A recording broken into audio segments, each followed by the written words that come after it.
Okay, ladies and gentlemen, patriots across this great republic that is under God, welcome to hashtag Town Hall, the flagship podcast for the Red America First organization. I am your host, Ashley Weiss. Red America First is a nonprofit movement dedicated to uniting Christian patriots to reclaim America's founding principles of faith, freedom, and constitutional governance. Hashtag Town Hall is the nation's most engaging platform where we, the people, run the show. And I'm Valerie Weiss, co-host. Tonight, we are honored to welcome Tom Rentz and Nicole Pearson from the Geofight, which is a major legal initiative to challenge geoengineering and weather modification programs through litigation. The effort seeks accountability for alleged contamination of air, water, and soil and related environmental and health impacts. Next Thursday, we will be having Larry Stein, who is running for Oklahoma County Assessor, to discuss his campaign, along with Heather Boss, who is running for Oklahoma's state Senate race for District 24. Pastor's Point will be resuming their show in August. We will keep you updated with the dates and times, and you can always check Facebook for updates on our events page. For those that are joining the live stream, we're looking to grow our live panel. We need a member in each state. So please go to redamericafirst.com. Let us know what state you're in, and you'll be able to engage with guests like Blake Horowitz, Nicole Pearson, or Tom Rentz that's joining us tonight. Every week on our podcast, we start with prayer, pledge of allegiance, and the national anthem. Everyone, let's bow our heads, and Pastor Aaron Gray will lead us into prayer tonight. Thank you so much in advance, Dr. Gray. Thank you. Hey, everybody, let's bow our heads and pray, please. Heavenly Father, Lord Jesus, we come before your throne today. We thank you for all you've given us, Father, Lord. We thank you that you've just blessed us so much that we live in this wonderful country that we live in, Father, have the freedoms, the abilities that we have, Lord, but we also know that this country is hurting, Father, is in a bad state. So we ask you, Holy Spirit, to come down, saturate us with your power, fill us with your presence, Father, and Lord, bring us back to where you want us to be. Lead us, guide us through the power of the Holy Spirit in the direction you want us to go. Remind us, Father, that we are not here by ourselves or for ourselves, and we are here because, for, through, and in serving you. We're here by your purpose, your will. And so we ask you, Lord, to grant us that strength, that might, that desire, Father, to follow, to serve, to worship you. And as we go through this podcast and as we go through and we hear about the weather and all that's going on there, Father, we ask you to remind us that no matter what is said, no matter what happens, we know that you are in control. You are on the throne, and we are your children whom you love, protect, and cherish. In the holy and precious name, we thank you for this. In the name of Jesus, we say amen. Amen. Amen. Thank you so much for that, Dr. Gray. He's the host of Pastor's Point. Leslie Mahan, Oklahoma State Director, will do the Pledge of Allegiance for us tonight. Thank you so much. Thank you, Ashley and Valerie. I pledge allegiance to the flag of the United States of America and to the republic for which it stands, one nation, under God, indivisible, with liberty and justice for all. Very, very good. Beautiful. Now we're going to call on Amber Stockhausen from South Carolina. She's going to do the national anthem. Thank you so much in advance. Hi, thank you, everyone. Oh, say, can you see by the dawn's early light what so proudly we hailed at the twilight's last gleaming, whose broad stripes and bright stars through the perilous fight o'er the ramparts we watched were so gallantly streaming, and the rockets' red glare, the bombs bursting in air, gave proof through the night that our flag was still there. Oh, say does that star-spangled banner yet wave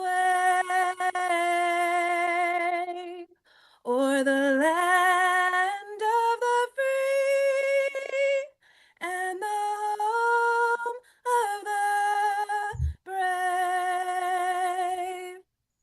Amazing job, Amber. As always, we appreciate that. Now we're going to get on the stage Tom and Nicole, Tom Rentz and Nicole Pearson. So let's go ahead and unmute them. Thank you both for coming on. What do you think of that amazing introduction? And tell us a little bit about yourselves, where you come from, any hobbies before we get started. We can start with Nicole and then go with Tom. Thank you so much for coming on Town Hall.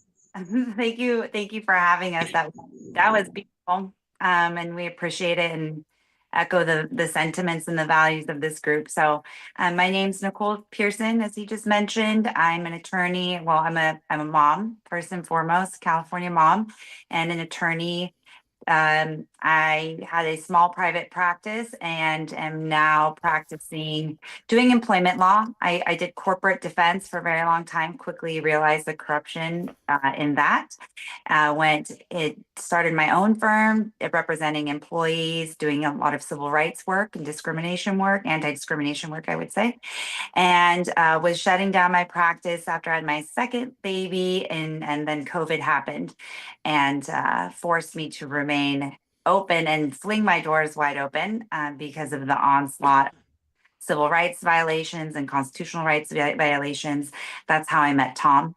Right out the gate of COVID, we connected through Bob Kennedy and Alex Mayer, Dr. Simone Gold. There was a extremely small group. I mean, like 8 of us who were constantly talking, brainstorming, trying to figure out what to do, how to stop what was going on, what was very clearly unconstitutional and illegal, and quite frankly, cruel, illegal mandates, and just implementation of policies and laws that were,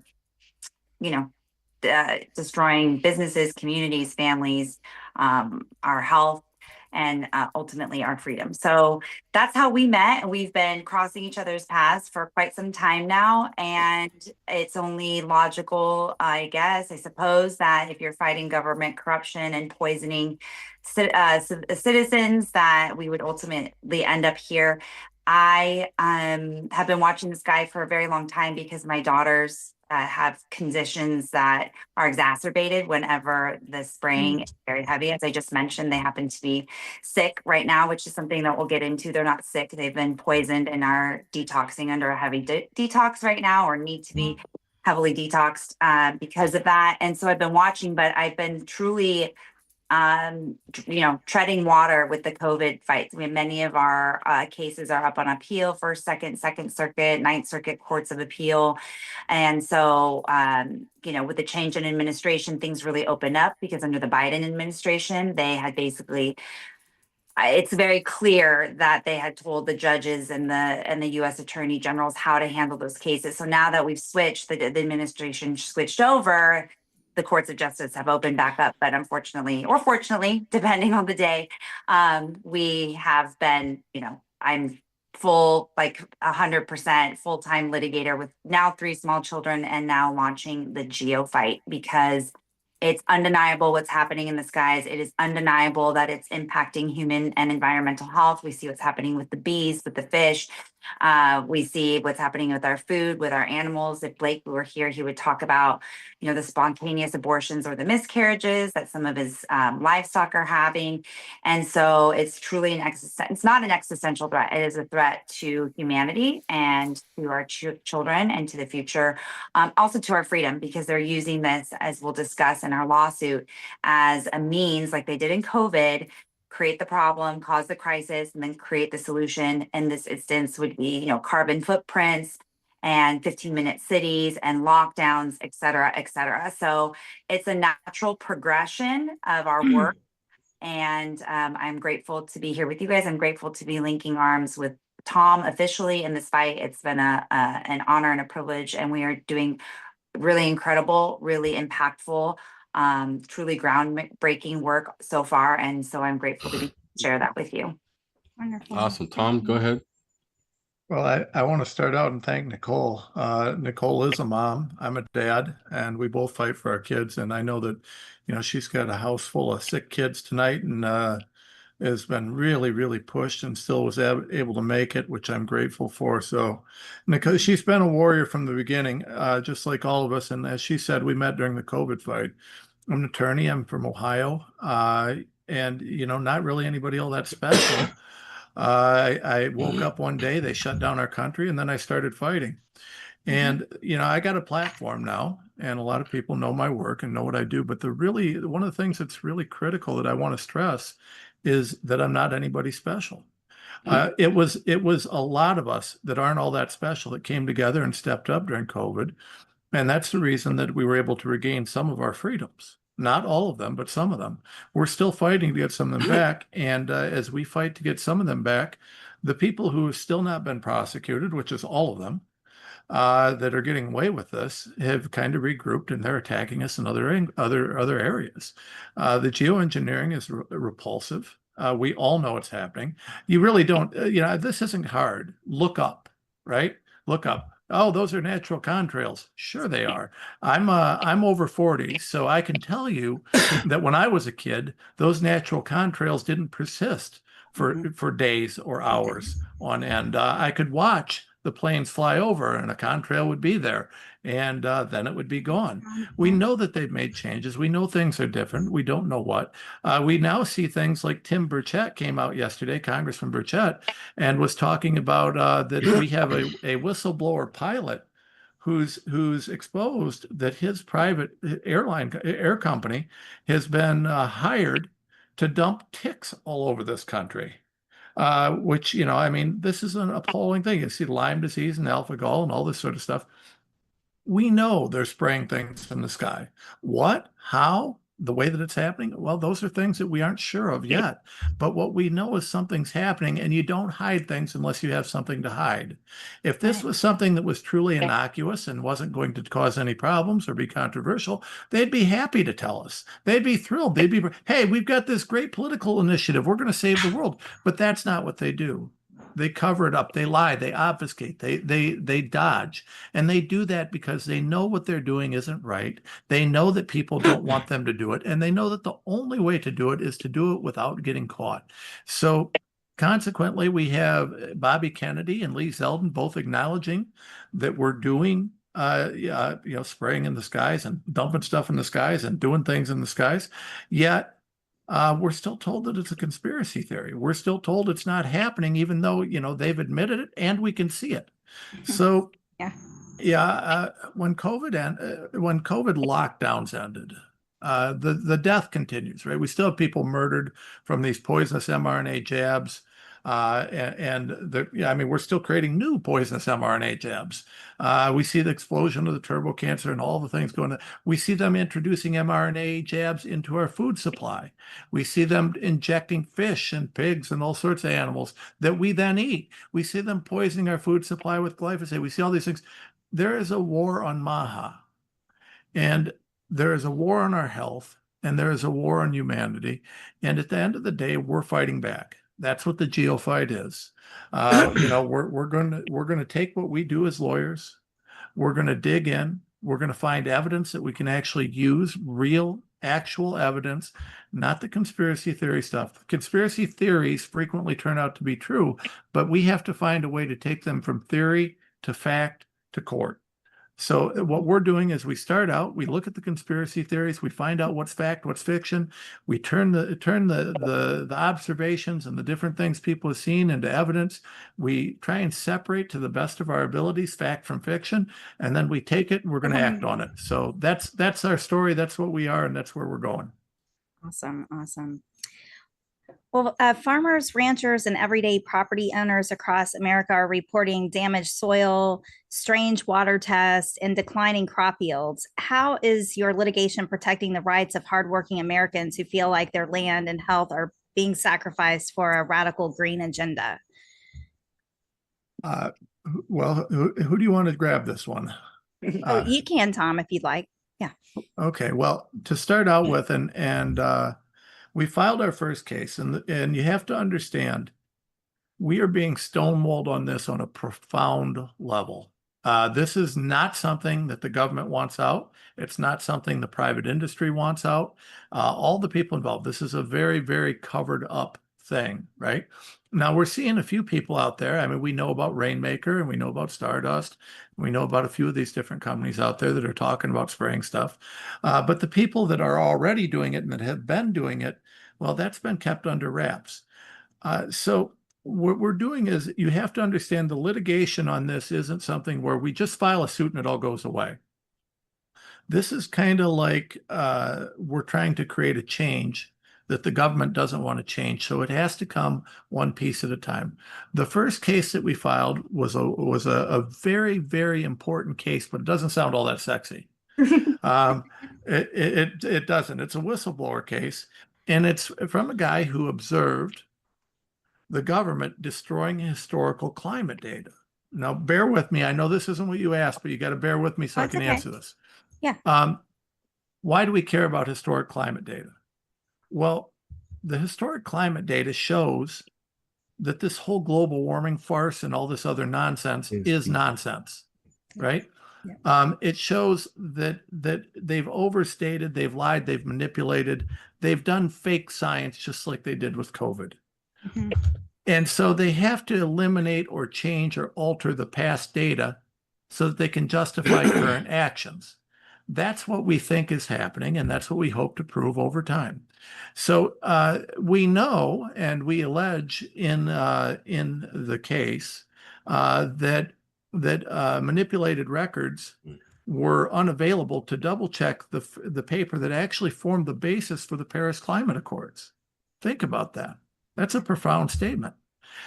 We also know that Joe Biden declared climate change a national security crisis.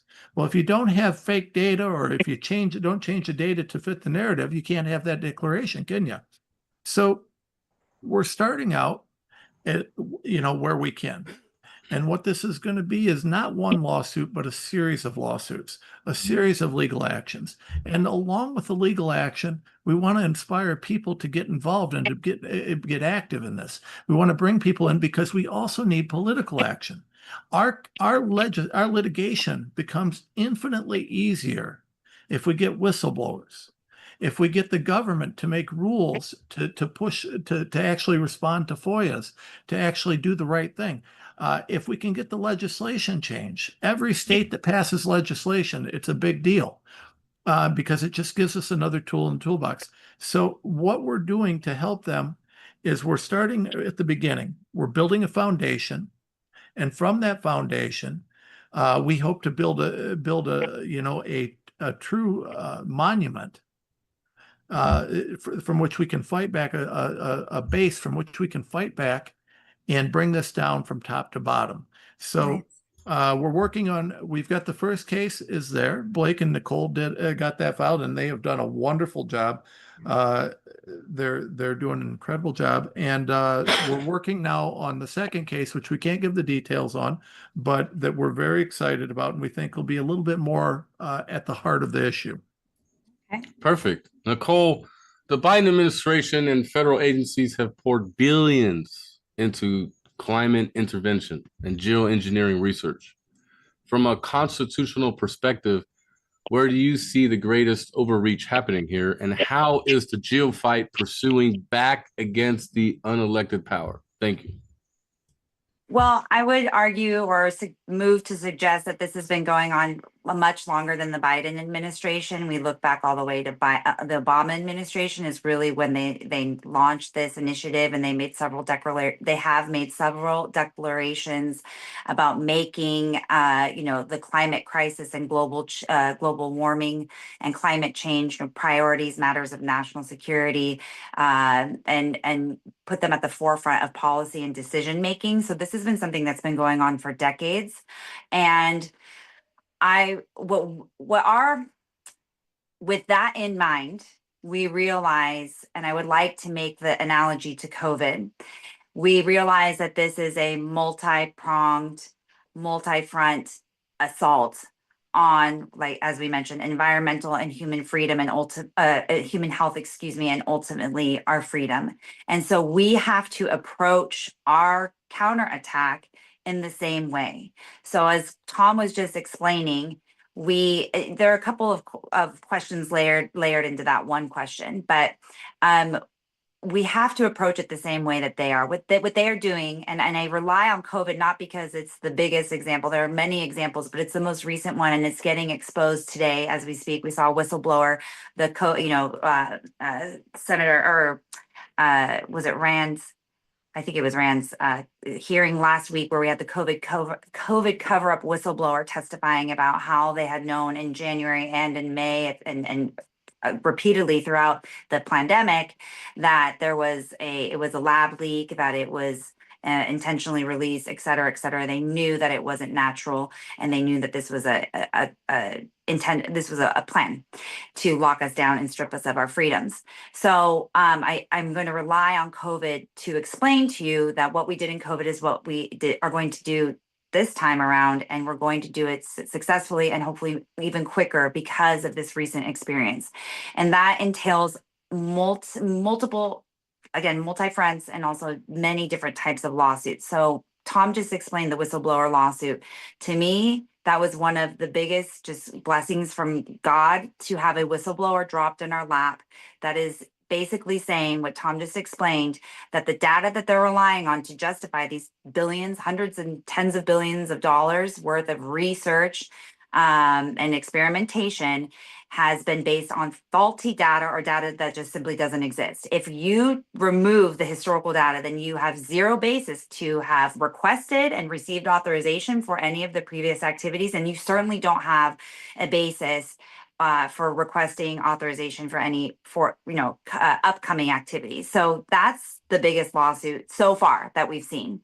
And then we plan on doing what we did in COVID, which is and we can't get into the details of all of them, but tinier lawsuits, more subtle lawsuits in favorable jurisdictions to start picking it apart, because we're up against a behemoth. We are up against the weather modification industrial complex. I mean, it's so much more than that, because it involves the environment and our health, et cetera, energy dependence, matters of national security. It is even greater than COVID, but we need to start getting wins in these tiny lawsuits that we will be filing across the country that will have national implications.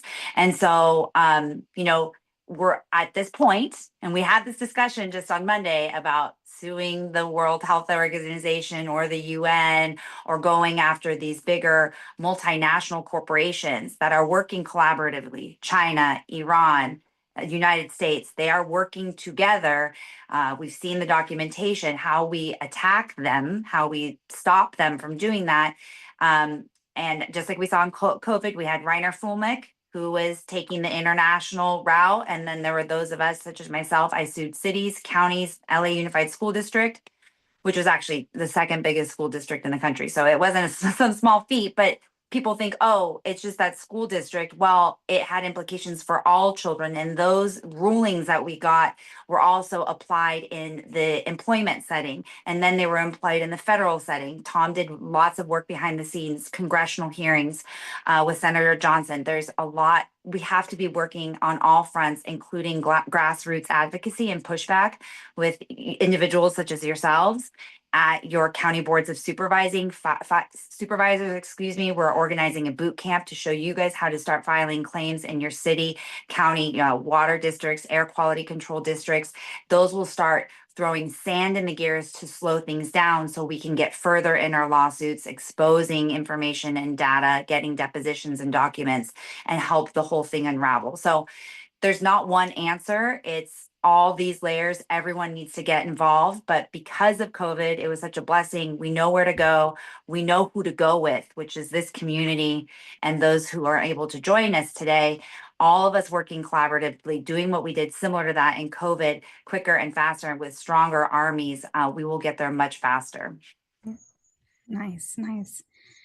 Well, Tom, what's your message to conservatives in Congress and Trump officials about why stopping geoengineering and weather modification programs should be a priority for protecting American sovereignty and public health? I mean, it's amazing to me. if I answer that question, I have to start out with this. It's incredible to me that you have to ask it. Honestly, it would seem to me to be self-evident that allowing people to manipulate our weather on a global scale, because remember, the planet, the weather is interconnected. And I've learned, one of the things I've learned is if you inject certain chemicals at a certain height above the earth, those chemicals will literally spread all over the earth. If we could go up above Florida, dump something. If you dump it at the right height, it will go everywhere on the planet. The weather's interconnected. Yeah. If you mess with something in one spot, it's going to have an effect everywhere. Right. And so the idea that we're going to manipulate the weather, I mean, listen, the weatherman can't even tell me whether it's going to rain next week. Yet somehow we think we understand the climate on a level that we can spray these chemicals and screw with the climate, and we think we're going to be able to manage that. We have no idea about the unintended consequences. The complexity of determining how the weather interacts on a global scale is so far beyond what even the best AI can figure out at this point. Not that I trust the AI. Is mind-blowing. The arrogance is just shocking to me. And at the end of the day, traditionally, as a lawyer, if you're responsible for something, there's a principle in law called proximate cause, right? Proximate cause. And what it means is if you cause something indirectly, you still may be responsible for the damage you cause. So if you decide you're going to mess with the weather over here and it causes a problem over there, that may still be your responsibility. Just as importantly, if we can mess with the weather, anybody else can mess with the weather. So Stardust is an Israeli company, and they're going to mess with the weather over there. We see the UK; they have funded all sorts of money towards weather research and climate control research and solar radiation management. All this nonsense. When people start messing with the weather, we really don't know what's going to happen. Do we want more hurricanes? Do we want more tornadoes, floods? North Carolina, anybody? The floods that killed those kids in Texas. I mean, the weather can be so devastating and such a powerful force. Why would we mess with it when we don't understand it? That's the first thing. The other thing is we're spraying substances into the sky that have effects that we don't fully understand and that can poison people. The reports of the aluminum, the barium, the sulfur, all these things, these have tremendous consequences on our health. Sulfur is indisputed, right? Sulfur leads to acid rain. Now we've heard, if you're old enough, you'd remember California had a whole war on acid rain. Now California seems to be okay with looking the other way, while people are spraying sulfur-based chemicals for solar radiation management. Another example, one of the things we talked about a little bit today. Let's say that Stardust Solutions is successful and they're able to put all this poison in our atmosphere. We'll all suffer from the acid rain. We'll all suffer from the unintended consequences, the asthma, the health effects that it has on our children. Let's say that they're successful. Let's say that they cool the earth a little bit. Now let's say a major volcano hits, or some natural disaster that would inherently cool the earth even more. It could throw us into an ice age. It literally could be a global catastrophe. There are so many things that could go wrong. And I guess the last part of that answer that I would throw out there is the weather can literally be a weapon of mass destruction. We used the weather as a weapon of war in Vietnam. Operation Popeye, we seeded the clouds, we created monsoons, and we used it to damage the enemy, to slow down movement of their troops. We literally used the weather as a weapon of war, and now we're just going to let these private corporations and whoever wants to willy-nilly play with our weather. This isn't just irresponsible. It's mind-numbingly stupid. It's incredible to me that we would even be considering this. And again, not to mention that the stuff we're spraying in the sky is eventually going to fall on the ground. Yeah. It may not be quick, but it's at some point going to fall on the ground. What does that do to our water, to our earth, to our soil, to our crops, to our everything? Animals. And remember, under the Clean Water Act, particularly under some of the more egregious interpretations of it that the Obama administration tried to apply, if I so much as throw a rock in the river, I might be violating the Clean Water Act. You guys remember, you might not remember this case, but Obama, under his administration, actually went after a shooting range because they said the bullets were falling in the water, and that's water pollution. Okay, well, what happens when we spray millions of tons of chemicals in the sky and that falls in the water and literally poisons the water? We're okay with that? We're going to look the other way? We're going to pretend it's all right? Maha, truly, to care about Maha, our health is, and our kids' health and our crops' health and everything is affected by not only, our kids are not only affected by what they eat and these poison injections they're trying to force into their arms, but they're also affected by the air they breathe, the water they drink. You know, if the environment's polluted to a certain level, and I'm not a hardcore long-term environmentalist, but at some point you have to say, okay, enough's enough, right? I mean, I'm a common sense environmentalist, right? Like I like Greta Thunberg, grumpy Greta, that she's a nutbag, right? But there's a difference between, what's occurring there and what we see now, where we're literally intentionally poisoning the atmosphere on a global scale, potentially. I mean, it's horrifying. It's very scary. It is very scary. And Yeah. to that note, panel members, get ready. We have 2 guest speakers, so please address who you want to ask your 30-second question to give them a 3-minute response. And those that are watching our live stream, we are opening up to our panel members here shortly. My question is to Nicole. Here in Florida, okay, Ron DeSantis passed legislation to stop chemtrails, but every single day we see them in our skies still. And I gotta tell you, being living in Florida for over a decade, we are noticing dramatic weather pattern changes. Where now they're trying to say that we're in this drought that California has been through before, El Nino or whatever it's called. This is supposed to be our rainy season, and we're in a drought. What are your thoughts, Nicole? Thank you. Well, so is your question why you're still seeing trails in Florida? Is that the question? Yeah, Okay. right. I mean, we're clearly in a change because we usually have rain every day right now. Yeah. And we've had one storm in 25 days in Central Florida, and you could light a match to some people's yards today and they'll catch on fire. So a couple of answers. As a lawyer, we always say it depends. Well, first, like Tom just pointed out, first let's back up 1 second. There are different types of activities that are happening in our skies. The way that I like to think about it are local weather modification activities, and the language is important, and they do it just the same way they did in COVID, where they use different, it's research, it's experimentation, it's a matter of national security, it's cloud seeding, it's weather modification, it's drought management, crop management, wildfire. They use different words to try, okay, well, are you spraying chemicals into the air to manage the drought? Are you spraying gases into the air to generate rainfall? Whatever the case may be, are you injecting foreign particles, particulate matter into the atmosphere? Is that having some sort of repercussion on the climate, on weather, on rain, on droughts, etc.? So we need to be paying attention to that.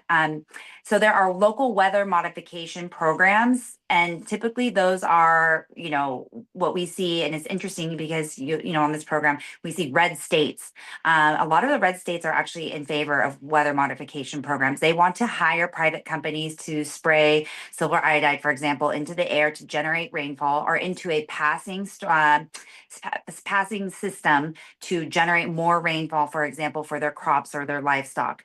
They want that. They want to be able to do that. So we're actually seeing a great pushback in more conservative, what we would consider more conservative red states, which I have something to say about in a second, for local weather modification operations. But as Tom said, going back to your original question, it's disingenuous to think that that is going to stay an example. For example, if you live in Coral Gables, Florida, that your small $250,000 weather modification cloud seeding program is not going to have impact or ramifications on the neighboring, I mean, even just across the world. Okay. So, I mean, between us, however many of us are on this program, I can say that for another time, but we have evidence that even these local cloud seeding operations, these local weather modification programs are having impact, certainly in the states around where that is happening. So number one, so what you're seeing in the sky is not necessarily what's specifically happening in Florida. We also have to be aware or cognizant of the fact that there are different layers of the sky, and states only can control a certain amount of space in the air, and then the rest is regulated by the federal government. And then after that, we have international regulations governing. I mean, we have international travel that is happening. So without identifying the operator of the plane and what that plane is equipped with, we can't really say. And this is where Tom was mentioning earlier, this is what we have to figure out. We have to be able to nail them as they are flying, and we have to be able to identify who's operating, what altitude they are at, because there's an Appelman-Schmidt principle. That is, if you are flying at an excess of 30,000 feet with the right temperature, the right climate conditions, you are going to leave trails. A plane will leave trails, regardless of whether you're outfitted with spray nozzles or any of this, these gases or these materials, you're going to leave a trail. So there's actually a lot of science in this. And we need to figure out who is actually leaving a trail and whether that's intentional. So what we're also seeing to the legal analysis, the question that we're getting is, was this a hoax? Was this Florida and the Tennessee ban and the Louisiana? Are these just fake show, like just, pomp and posture, whatever, the dog and pony show? Do state bans really have any clout? And the answer is yes, on condition that, or it depends, if they're written in a way that can be enforced.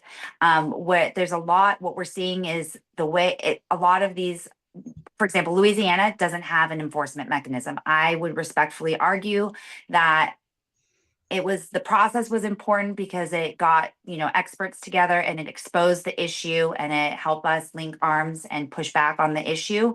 If you have a law that doesn't have an enforcement mechanism, if you say you can't murder people, but then you don't go to jail, you don't pay a fine, you don't get the death penalty, depending on the state that you're in, then it doesn't matter what that law says. So I would say that laws that don't have enforcement mechanisms are not going to be enforceable. And so then you're not going to curtail the activity that you want to address. Number two, a lot of them, or not a lot of them, but what we're seeing is that they will include language such as intentional or the knowing spraying, or even if it's not intentional spraying, but with the intent of modifying the weather. Well, guess what?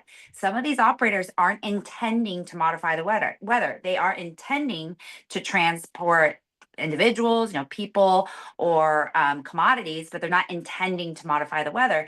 So as a lawyer, these are loopholes that can be taken advantage of. And so, and then certainly the last thing is you can have a very well-written bill, but if you don't have the district attorneys with the cojones, as Blake is our third partner likes to say, he speaks Spanish, and he likes to say, if you don't have the cojones to enforce the laws, even if they're well-written and even if they have enforcement mechanisms, you have a problem.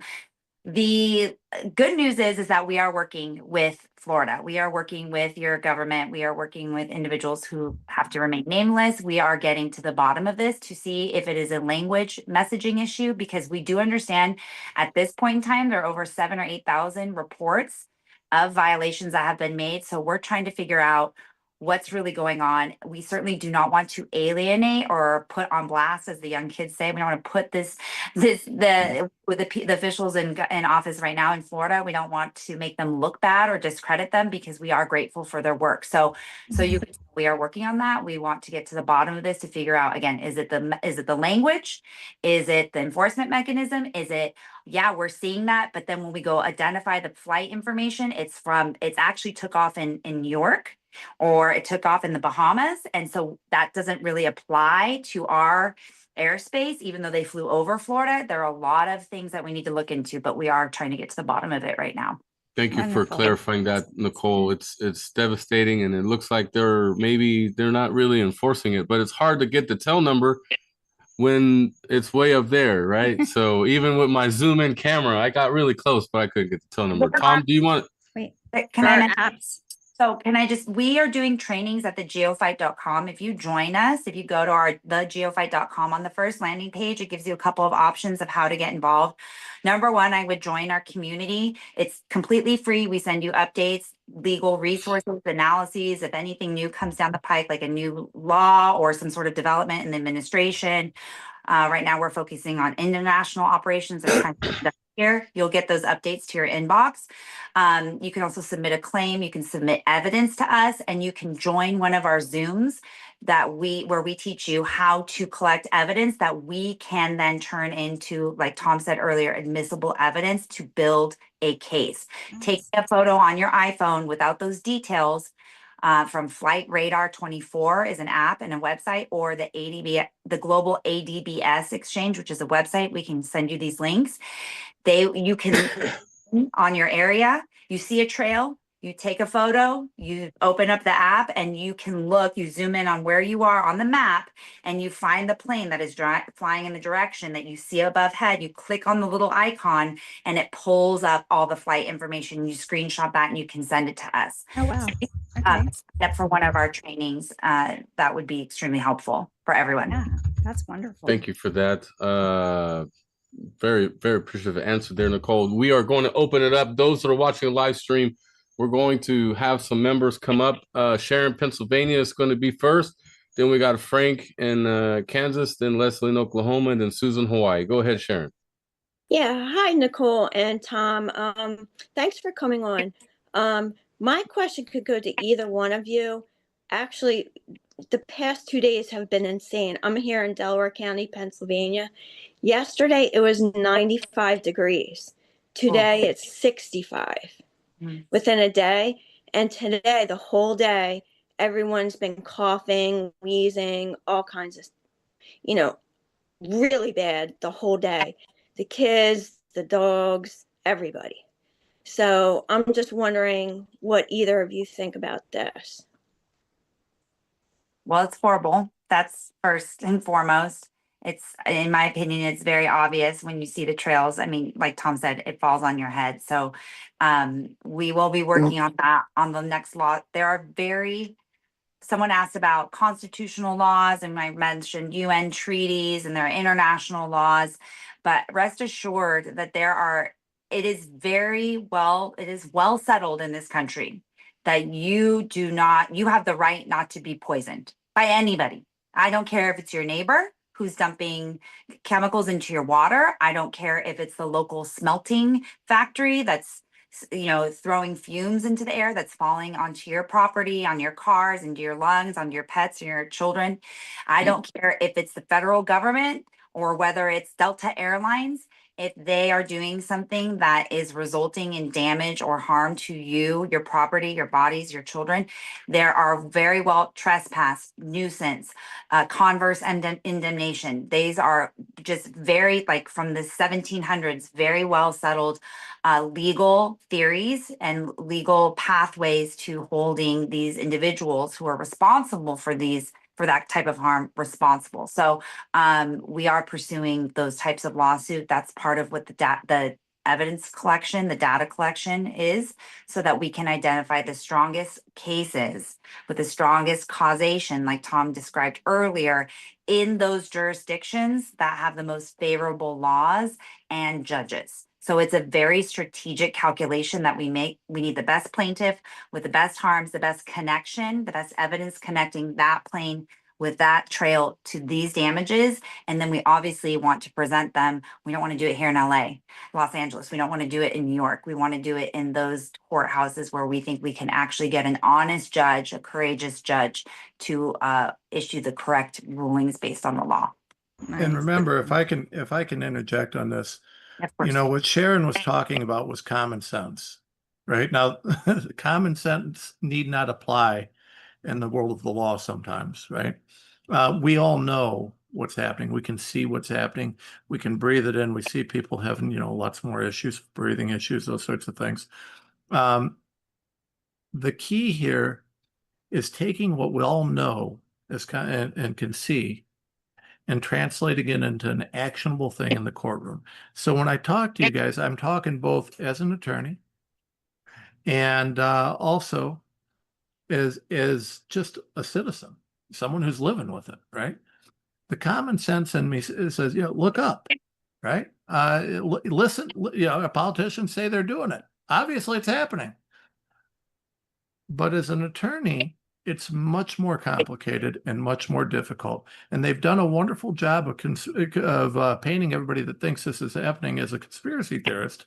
So when you go into a courtroom, you really got to have your ducks in line to get anywhere with this, because it's not enough for me to say, Your Honor, common sense. He's going to say, well, I'm sorry, I need evidence, not common sense. And, even though common sense should apply, it sometimes doesn't. So we got to do that. Friends, unfortunately, I have to jump off tonight. You got the smartest person on the team here anyways, with Nicole. So you're going to get the best answers that you could possibly get. They just keep me here for eye candy. I appreciate you guys having me and appreciate everything you're doing. Remember, there you go. I got the show starting in a few minutes. That's where I gotta go. I gotta get ready for my show. But listen, what you guys should all be watching as soon as this gets done. You just flip over to the Tom Renz Show on Rumble or X or anywhere else.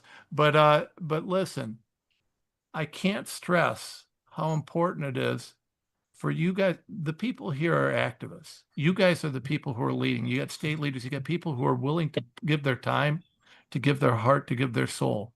You are the way that we fix this. Share, get involved, get active. This is a very important show, not because there's millions of viewers, but because the viewers here care, because you guys are going to do something, because you're activists. You're the people that I want to work with, that I want involved, that I want to help, because you're the ones that will help make the difference. You're going to go out and recruit others.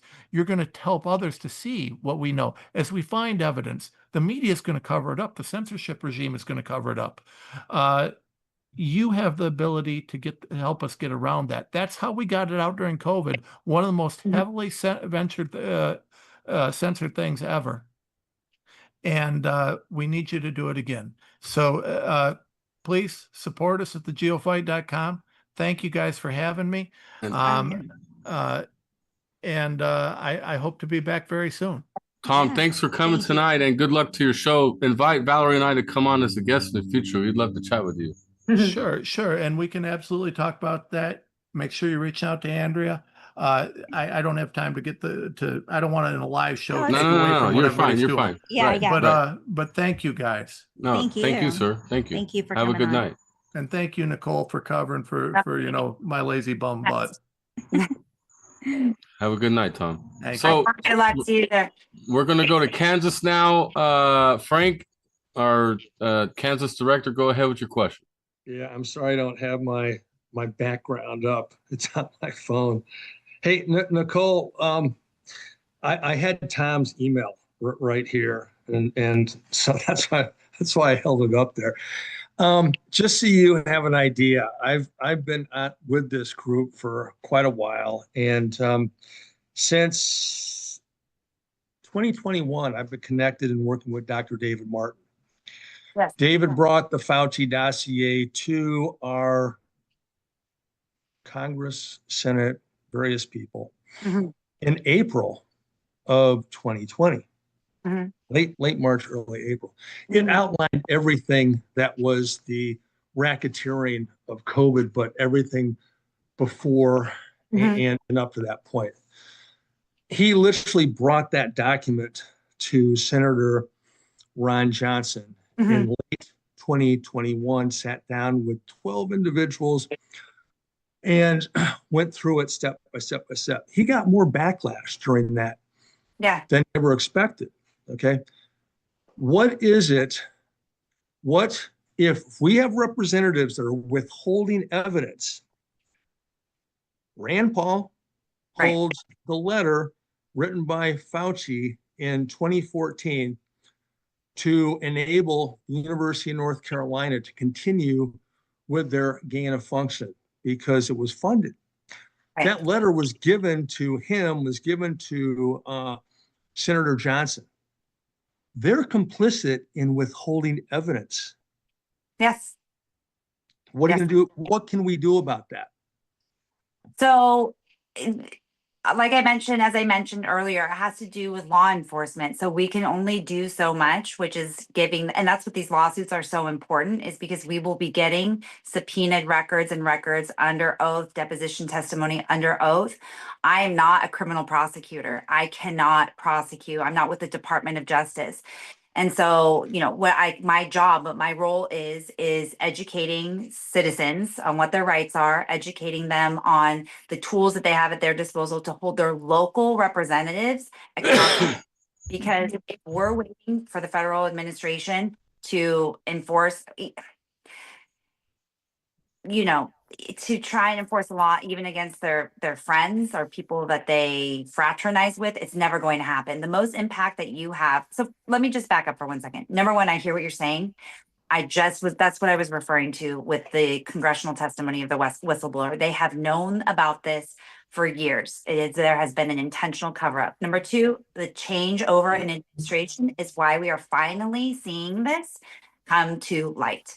Now we need, and he mentioned repeatedly during the testimony that, oh my gosh, why am I blanking on her name? But Tulsi Gabbard is working extremely hard right now to prosecute these individuals and to get charges now that are not barred anymore, but that aren't time barred anymore, to hold these individuals accountable. But even when you have your friendlies in office at the federal level, as we've heard certain individuals say, I don't want my friends to get hurt. It's just, that's outside of my scope of authority and my circle of power, and where that is locally.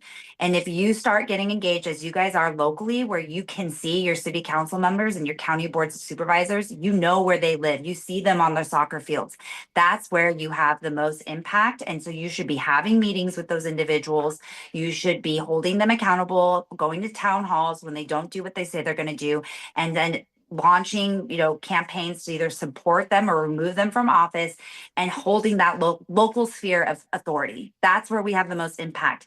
And it's not just limited to your communities, because as we saw in COVID, for example, in Orange County, California, where I'm from, we ended the local emergency. And what we tried to do, we called that lawsuit the blueprint for the rest of the country, because if every other county in the country had launched the same type of lawsuit and succeeded the same way that we did, we developed a writ petition, expedited writ petition process.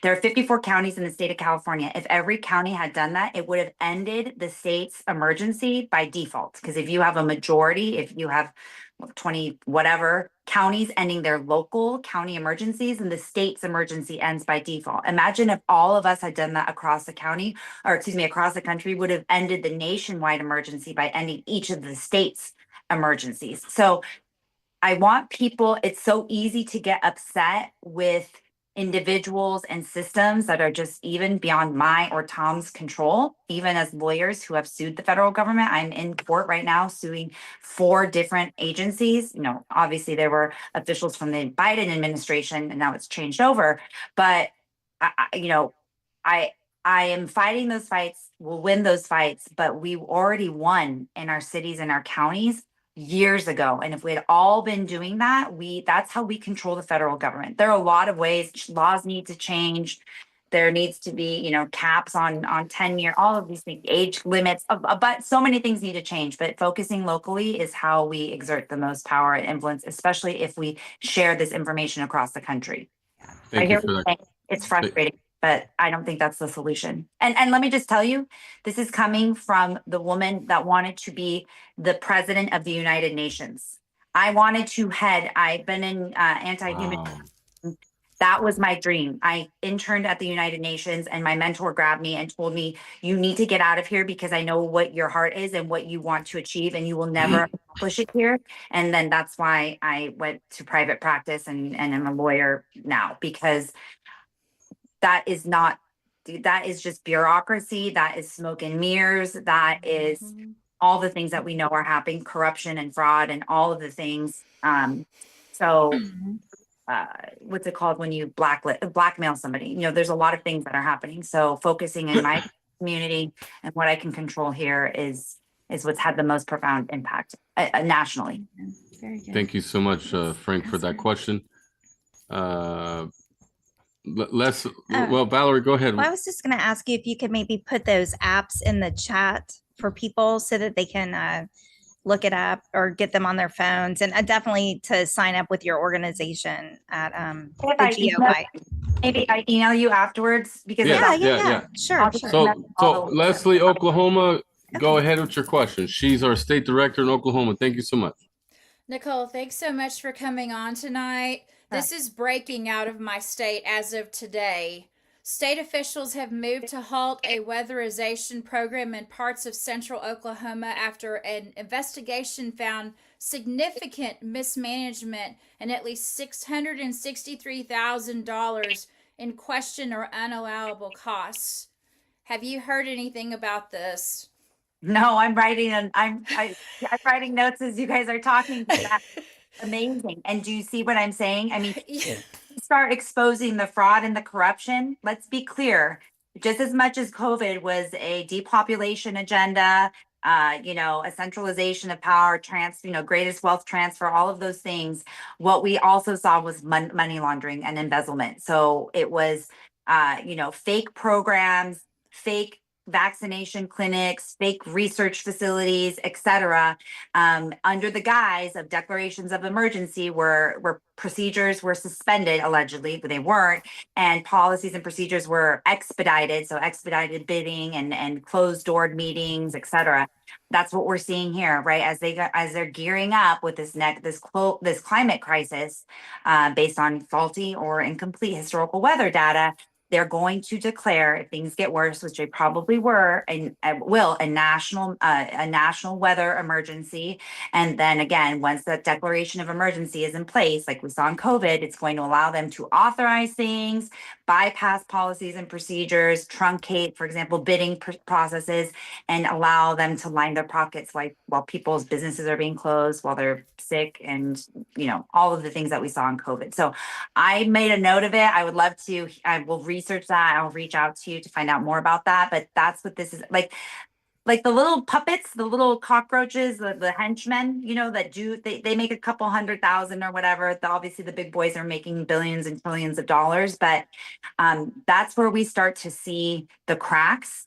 Because when you go to the Board of Supervisors, and I know because I did it, and there's a lot of footage of me on the internet yelling at my Board of Supervisors, and you go with that document and you say, is that your signature right there? And how did you sign this in 2018 when the pandemic didn't hit until 2020? And why is your your 21-year-old daughter starting a 501c3? And why did she get $12 million for veterans COVID relief? And where's the facility? Because I drove there.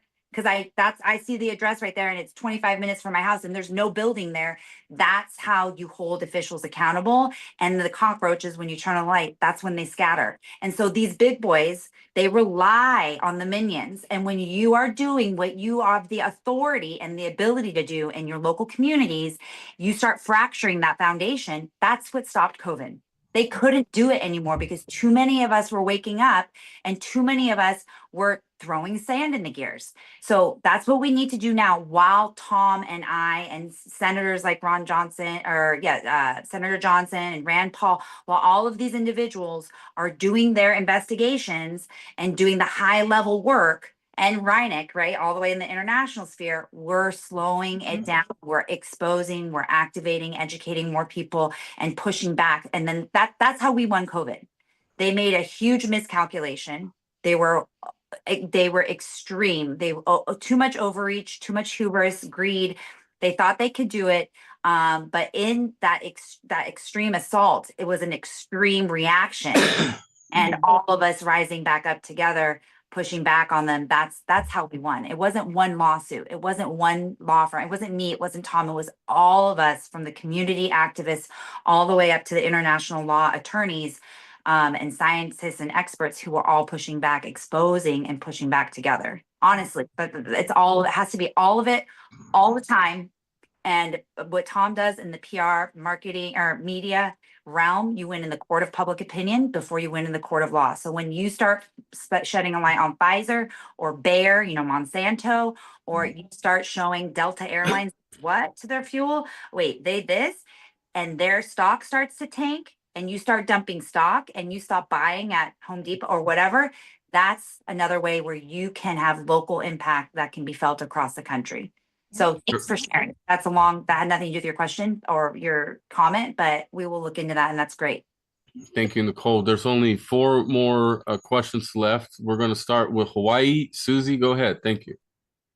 Hi, Nicole. Just want to thank you guys for all the work that you're doing. It's so critical, and it's been a long, long time coming. And yeah, without this administration, it would be much harder to do the work that you're doing. And in terms of weather warfare, we have a real significant midterm election coming up where governors and mayors across, the archipelago are going to be elected. And it could really be a tipping point for how things go here. And Hawaii has always been a battleground. And then today the news comes out and says, El Nino is coming.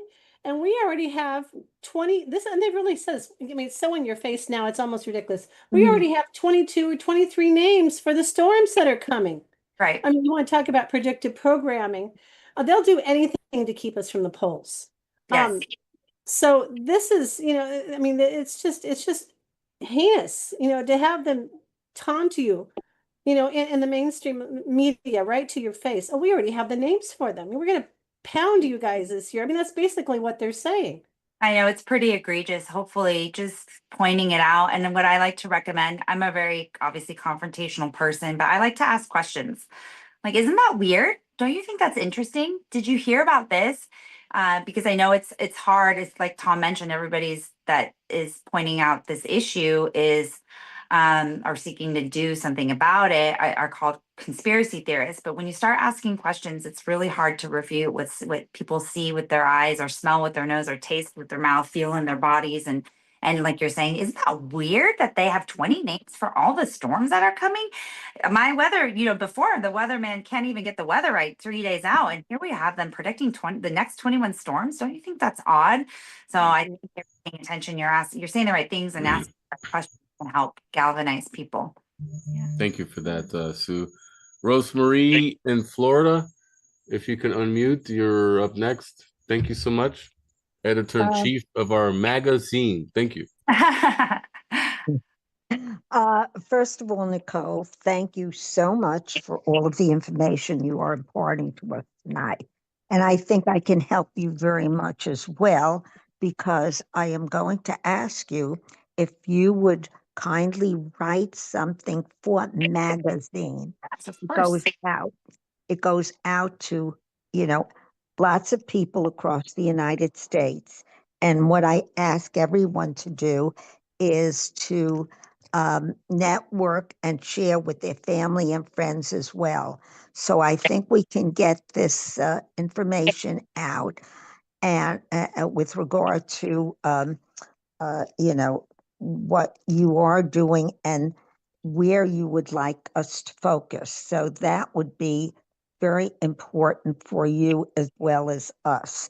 And one of the areas of my magazine is Food for Thought, where we ask a lot of questions. And I think that would be another area. If you want, you can do several things, several sections. I don't care. Or we can even, if you would prefer, we could do an extra copy, a special copy of the magazine based on the information that you can provide to us. Sure. Can we get connected offline and yes, we can together? Awesome. Yes. Great. I would love to do that. I appreciate the offer. That's amazing. Thank you, Rosemarie. Thank you. You're welcome.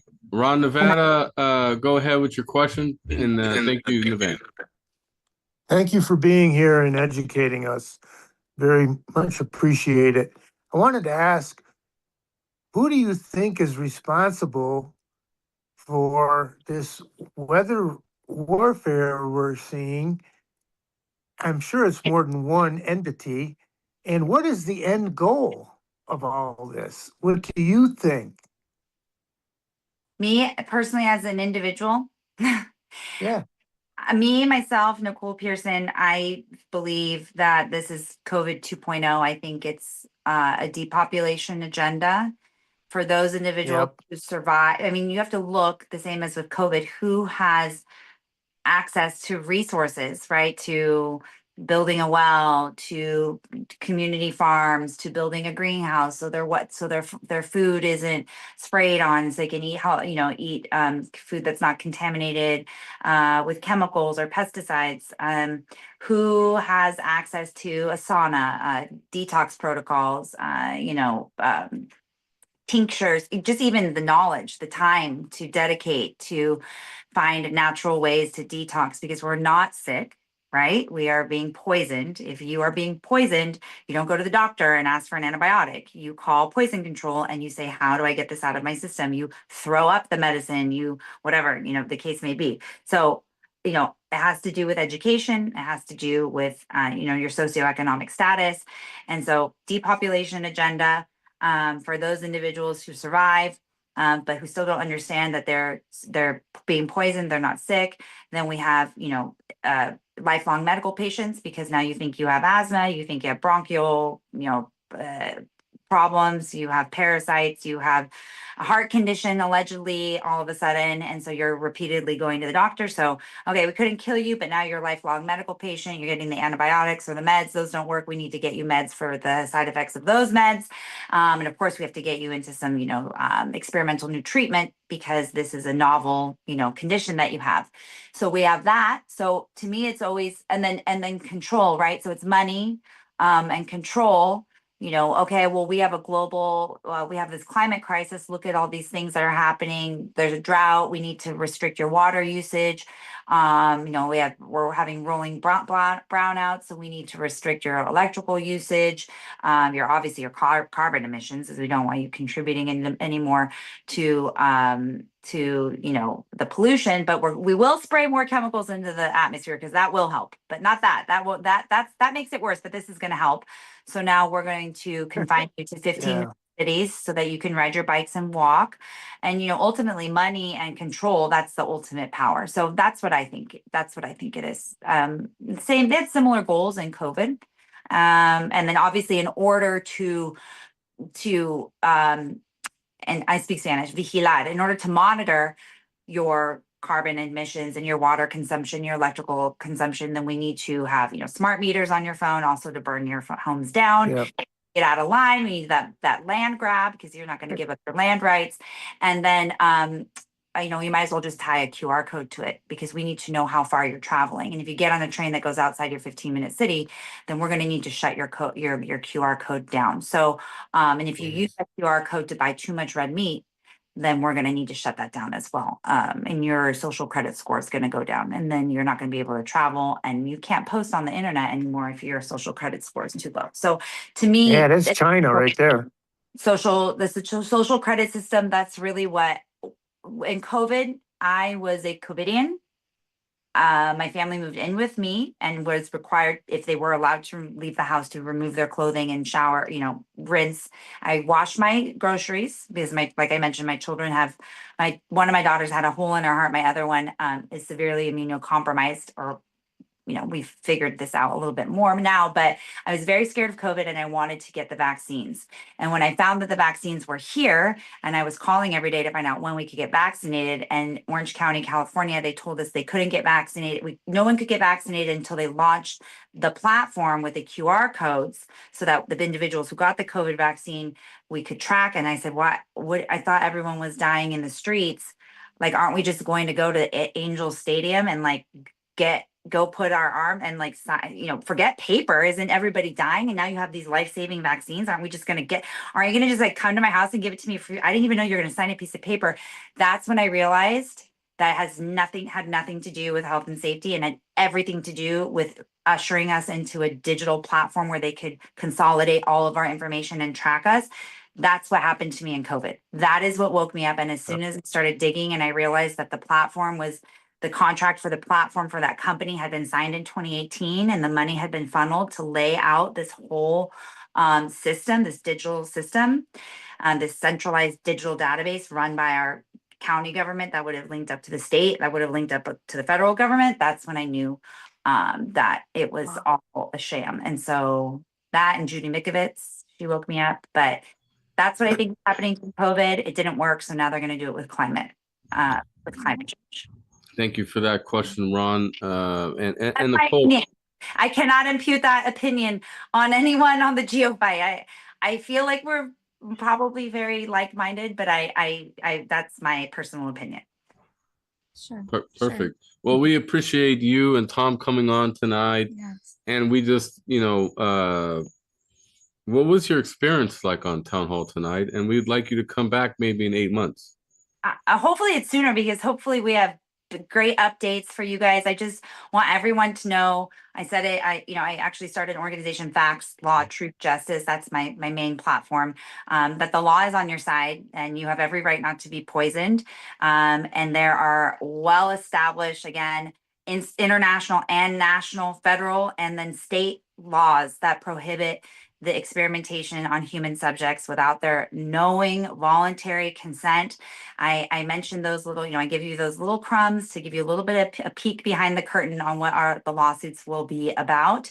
They're not allowed to do this to you, and we will ensure that they don't. So please just share this information, join our community at the GeoFight, because the more people that know about this, the more they are emboldened to speak up and push back, and again, help throw sand in the gears so that we can get to court faster and win quicker, so we can shut it down for everyone sooner rather than later. Perfect. What do you think about Town Hall's experience tonight with the Q&A and everything else? They're great. I love being it's a little bit nerve-wracking to be in front of an informed audience. They're like, in 1976, when they passed the Weather Modification Act, you're like, oh, but it's good for me to be on my toes. And I hope that gives me a lot of hope, because this is really dangerous work that we're doing. And so the fact that you guys are here, that you really are engaged and you truly want to know, it makes us feel like this is productive work that is impacting people and hopefully inspiring them to rise up alongside us. So I'm really grateful, and I appreciate your guys' educated and informed and really important questions. Thank you for your time. Perfect. Thank you so much for coming. That's Nicole Pearson. They are fighting the government about geoengineering, and we need to help them.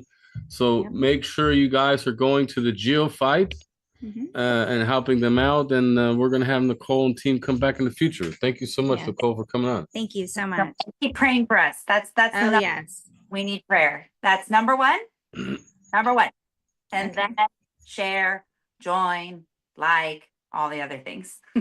Wonderful. Perfect. That's amazing. Thank you so much for coming, and we'll definitely have you guys come back. Thank you, Nicole. Thanks so much. Bye, guys.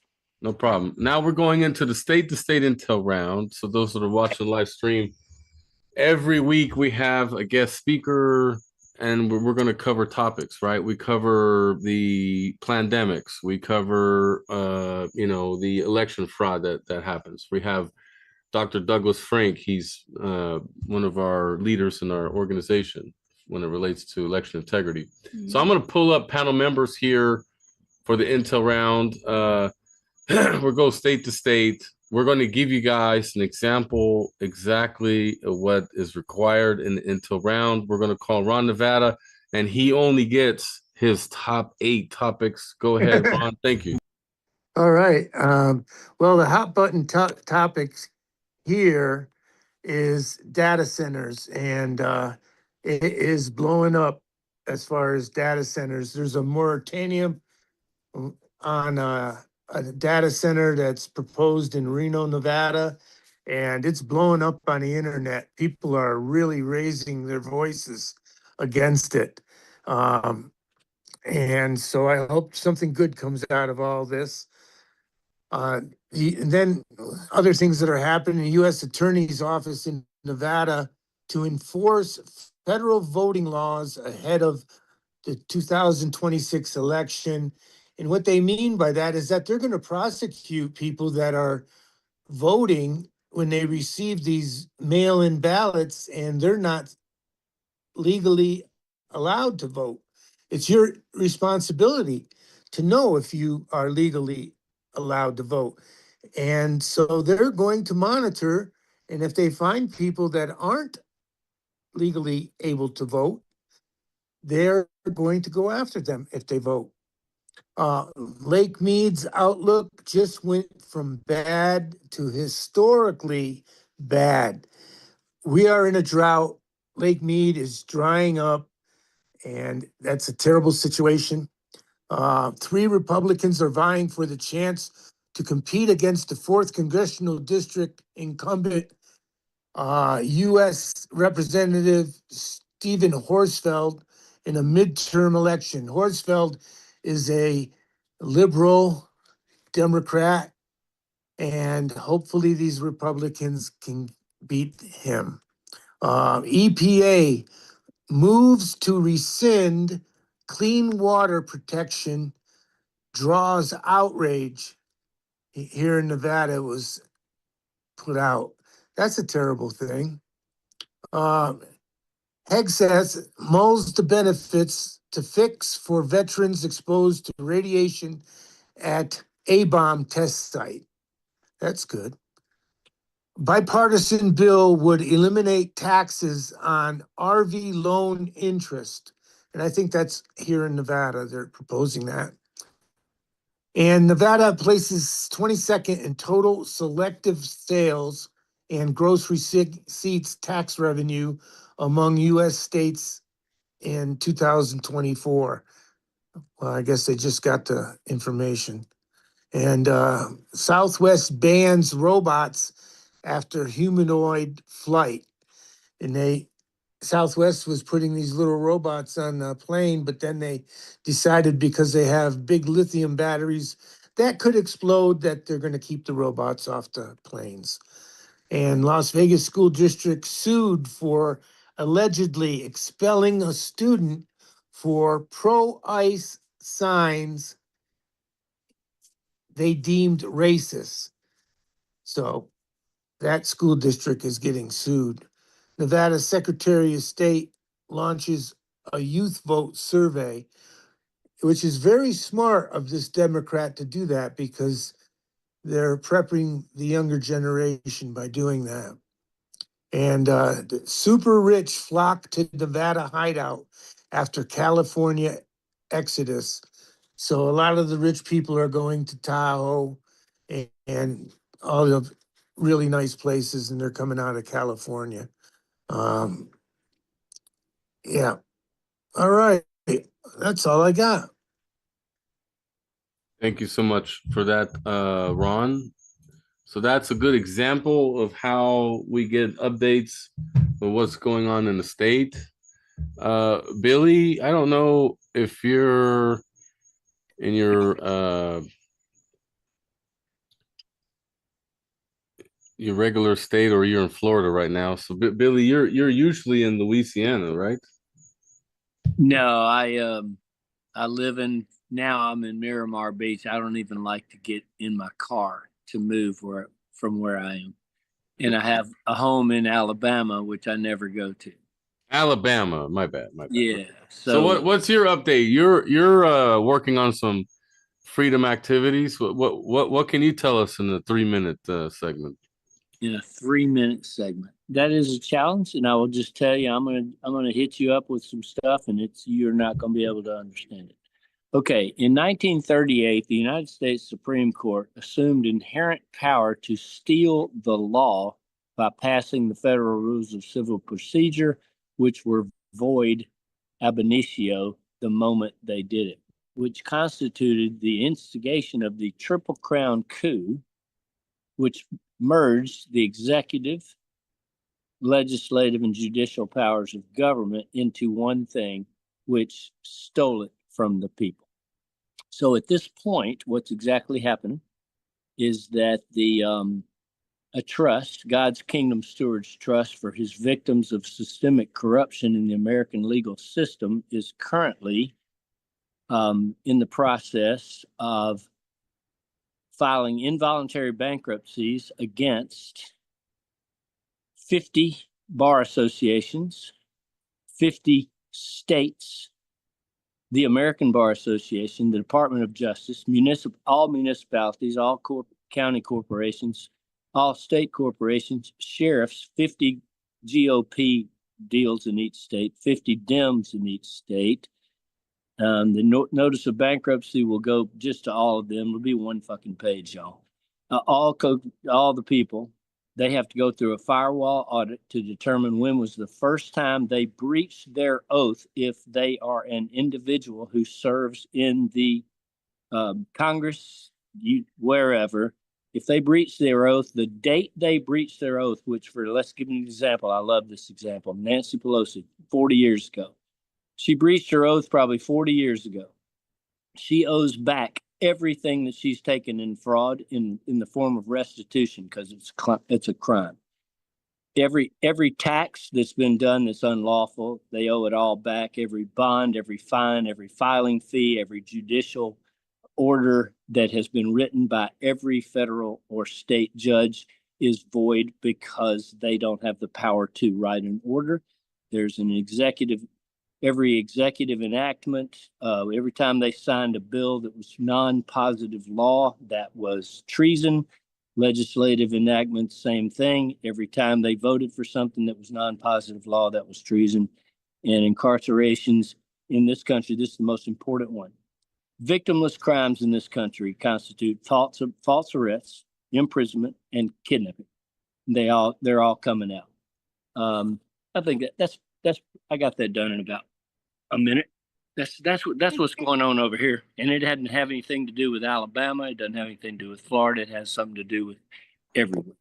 Well, before you go, are you suffering a drought where you're at? Because I know some areas in Florida is getting lucky. Oh yeah, I mean, y'all were talking about the weather. I don't know if y'all have ever studied it. I've studied it. Just go on Dane Wigington on geoengineeringwatch.org. He made this statement. I'm going to summarize it very quickly. There is no natural weather. So ionospheric heaters can stop a hurricane from going anywhere. So you have to wonder, why do they hit perfectly? Because that's designed to hit perfectly. So y'all have no idea. So what I'm saying is we need to focus on the fact, what is the harm?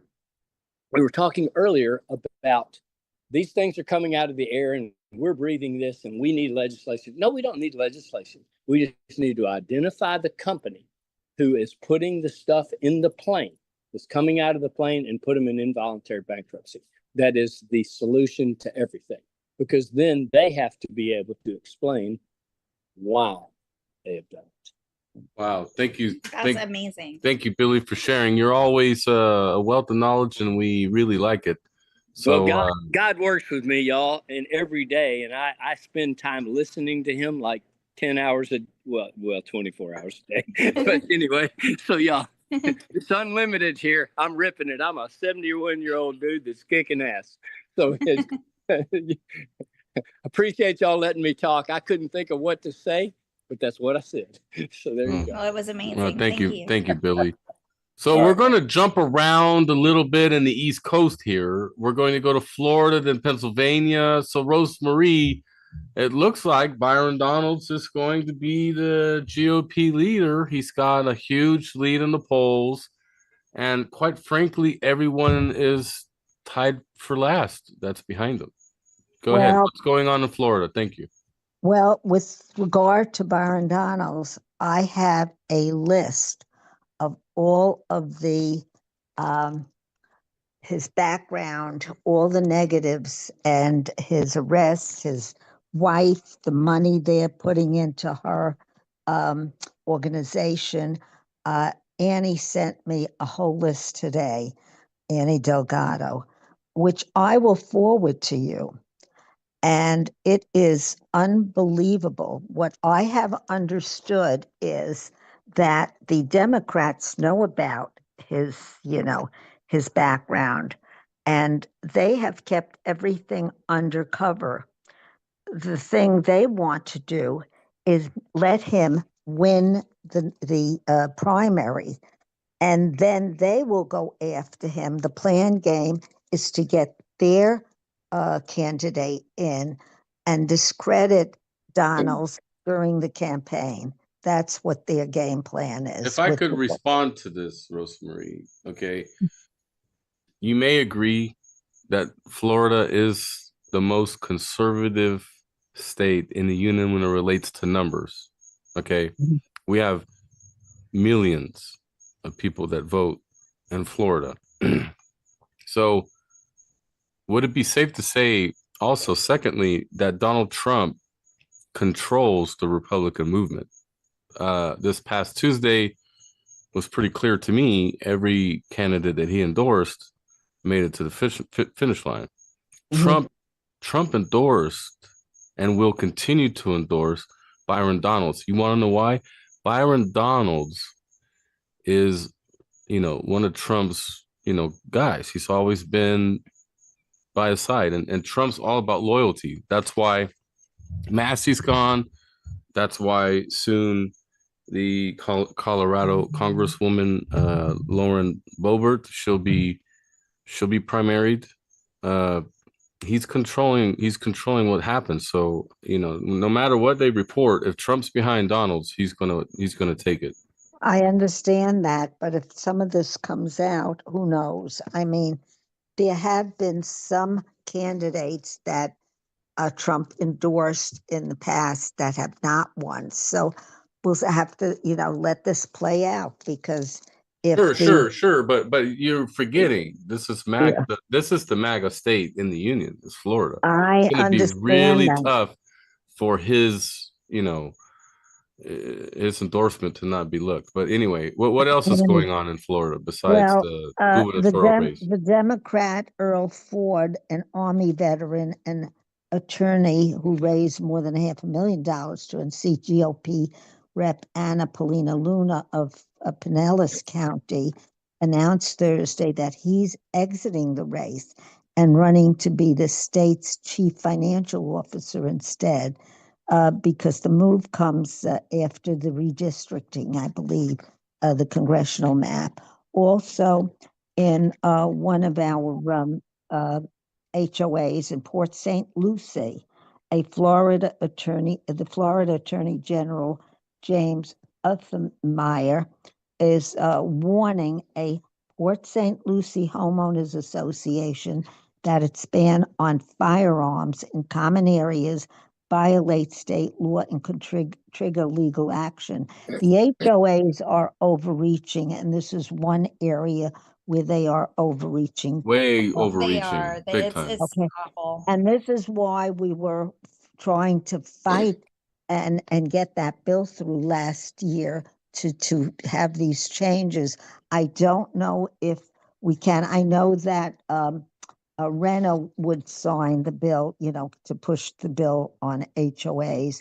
I don't know where Donald stands on it. By the way, Renner, he made an announcement that he wants to make parental rights laws permanent and is pushing for a constitutional amendment to make that happen. The proposed Florida parental rights constitutional amendment, which would need 60% approval from voters, would declare it a fundamental right for parents to direct the upbringing, education, and care of their children. So it would give parents the control, because the government keeps wanting to take control of the children. And it would also protect school choice, and that would mean homeschooling, private schools, religious education would all be protected under RENA. And now the drone experts, there's an interesting thing happening, because an aviation research team has developed a blueprint for integrating medical drones into Florida's emergency response system, outlining how the network could deliver defibrillators, blood, and emergency equipment to patients at critical moments. Central to the study is a performance metric known as a time to clinic support, TTCS, defined as a time between an incident being identified and effective treatment reaching the patient. In other words, the drone would be able to reach the patient before an ambulance and get the defibrillators over to the patient within minutes. And this is supposedly a very critical issue, and it could even, be used for other things as well. The GOP front runner, this is Byron Donalds, he was applauded when he talked about reining in runaway growth, but doesn't mention his party is one that jettisoned growth, and he wants more data centers all over Florida. That is where Donalds is with regard to his, agenda, and there are certain other things. So it's very disturbing that, Donalds is not being seen for what he is. And unfortunately, I know that, Trump is, beholding to him. However, I think Trump needs to let go a little bit on this one. But that's where we are in Florida right now. Thank you, Rosemary. That was a really good data share point. Let's see what Martha, if Martha's awake. Martha, any things you want to add to Florida or bring up before we leave the sunshine state that is nuking some yards? Okay, Martha's not there. So Sharon, tell us as the corruption turns in Pennsylvania. Go ahead. Well, Tuesday, I'm still exhausted from Tuesday because, as you guys know, I was the minority inspector in 2 precincts, but I was the only Republican in 3 precincts. So it was a very long day, and I'm still exhausted. It was the same thing over and over again. We don't have any help with the GOP here. There's a few grassroots, and it's looking like, as usual, it's me and Alfie Goodwin, as usual. You cannot make the whole day off. But the Democrats that I all worked with, we all got along, and they were all saying, Sharon, you should think about maybe running as a Democrat. It was wild, absolutely wild.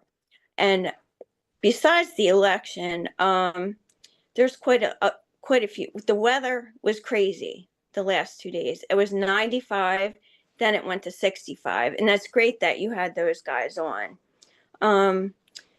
The other thing we had, we here in Delaware County, we're having a huge problem with the kids going to different events. We have a local fair, St. Denis Fair.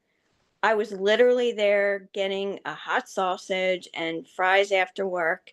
It's the local fair, church fair that's been there since I was a kid. Lo and behold, a couple days before, I saw Judge Janine's video where she's saying these parents and kids need to be held accountable. We're sitting there eating, and all these kids with masks start storming in, just like they've been going into the malls and everything.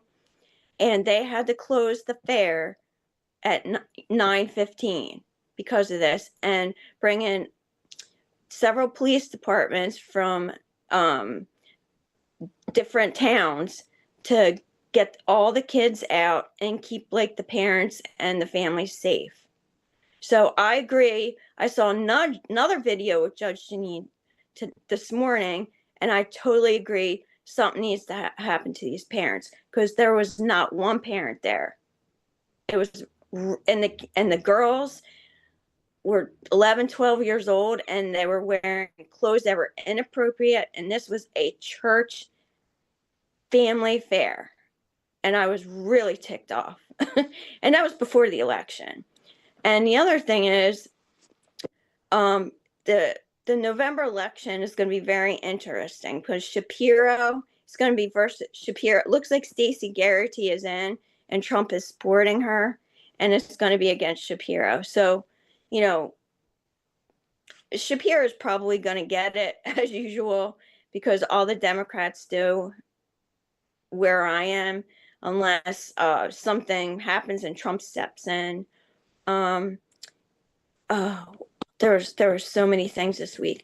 Oh, there's a lot of more teachers in Pennsylvania that are being arrested for being inappropriate with students.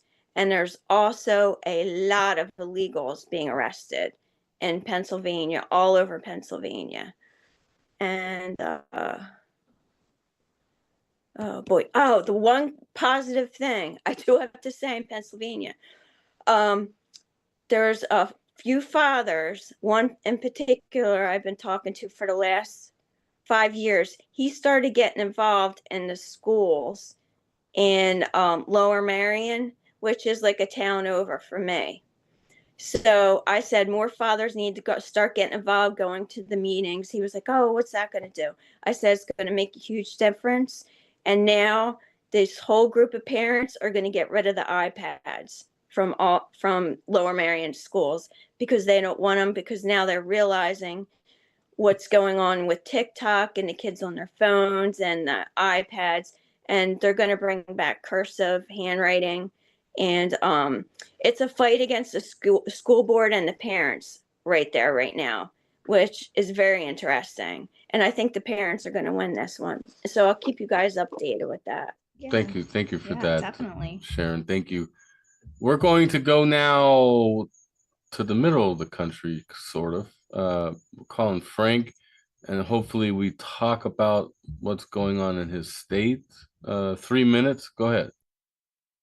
I actually have zero to talk about in the state of Kansas because I have not been focused on that. I do know that my next door neighbor, who is a senior advisor to the United States Treasurer, a Soros Fund graduate, he posted that they are now printing ones, fives, tens, 20s, 50s, 100s, soon to be a $250 and $500 bill, which will look very different than the currency that you have now. So I said, "You're printing all this, Mike, and what about all the other currency that's in our system over the decades?" Victoria goes, "Yeah, what about that?" Guess what he said? "Oh, but Frank, most people don't know that 60% of all the currency that we printed over the years is in foreign vaults." Oh, okay, so it's just going to stay there? He said, foreign vaults like we have, what's the vault that we have where the supposed gold is? Fort Knox. So get ready. My neighbor is participating in the flooziness of currency, which will be a distraction. But remember, this is coming out right around July 4th for our 250th supposed. Anyways, Kansas is doing all they can to ramrod the technocracy BS in what are, remember, quote unquote, data centers. Those data centers aren't being built for AI, okay? Those are being built for the digital currency that they want to deploy. They're going to create more floozy money, which will look like Australian bills, not really. But I mean, my next door neighbor, I mean, as I stretch my arm, I can go 25 feet and touch his wall. Guess what we're doing? Debbie and I are picking up all of his Wall Street journals that are on his driveway as a good Samaritan. We have a problem, and Tom and Nicole outlined all the pieces that are going on, which we've known about since, I don't know, since I ever came on this show. Nothing's new, okay? It's just getting exposed to a level where the mind control of most people still exists. So the people in this circle kind of understand what's going on. All the people that fell for the nonsense, which would be about 80%, they will continue to have their belief that was set years ago, has nothing to do about the present, because that will never change. If they were told that the CDC had a test for whatever is being exposed, they're going to go get tested. They'll get tested. Okay. So yeah, Kansas is no different than any of these other floozy states. There's no state that raises the bar. Florida, everyone just talked about, oh, we got this passed so that they don't spray in Florida. I don't know. They haven't stopped spraying. I couldn't bring this up because there's no way. There's no way to fight. There's no way. How? What are you gonna? What are you gonna do? You're gonna pull over the airplane that's way above your head? I mean, you're not gonna do anything. It's above you. Guess you're exactly right. Debbie's ex-son-in-law. So months ago, he hired on as a participant in Vermont to drop rabies pellets. You've all heard about that. Through the USDA. All right. Debbie was flying 2 weeks ago back from Virginia. She looked out the window, saw a plane that wasn't a commercial like United, Delta, whatever, Southwest. And she looked at it and it was like flying at a distance, like, I don't know, what did you say? 300, 500 feet, maybe? You don't fly commercial planes without a 1,000 foot kind of delta. And it was spraying. So like Nicole said, oh, we have an app that you can register this. Guess what? The money being paid to these, racketeering pilots, corporations, doing all that. The only way you stop it is you find out who it is and you send in hitmen to take out the corporation that's flying the airplanes. That's it. Because they're going to continue flying the airplanes irregardless, because they're getting paid a lot of money by who? Our government. Go team. Go Jayhawks. So I love Victoria's like, she gets it. She gets it.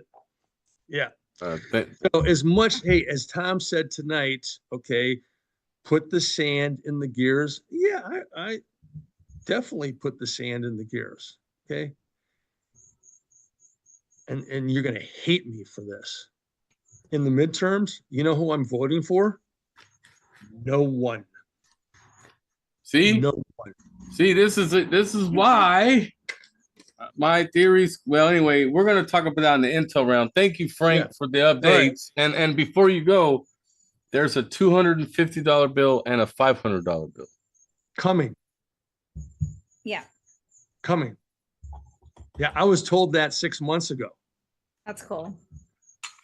Cool. Well, I mean, you know what? If all it's that backed is by that, gold, all that's inflationary.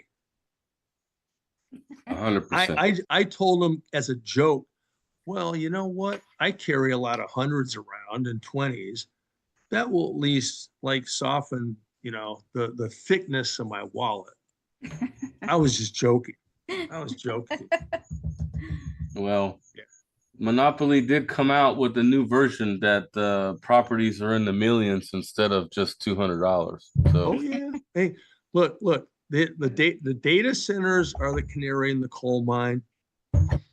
There's gonna be a reckoning coming because I lived through the tech wreck of April of 2020. No, April of 2000. April 2000 tech wreck.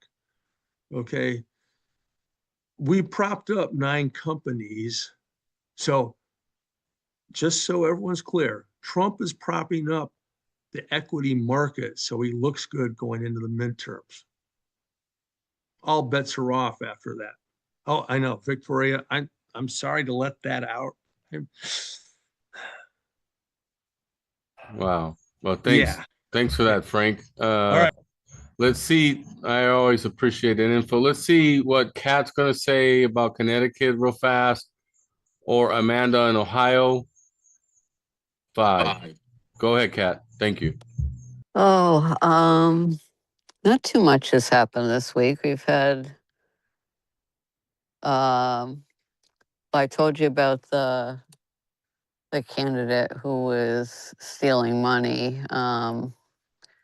She got out of the race. My guy is now the official front runner for the Republican Party. So that was good news.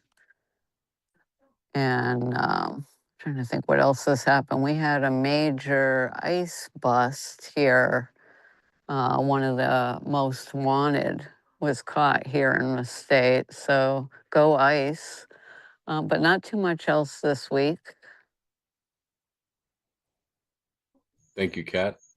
Appreciate the feedback. Anything you want to bring up before we go to another state?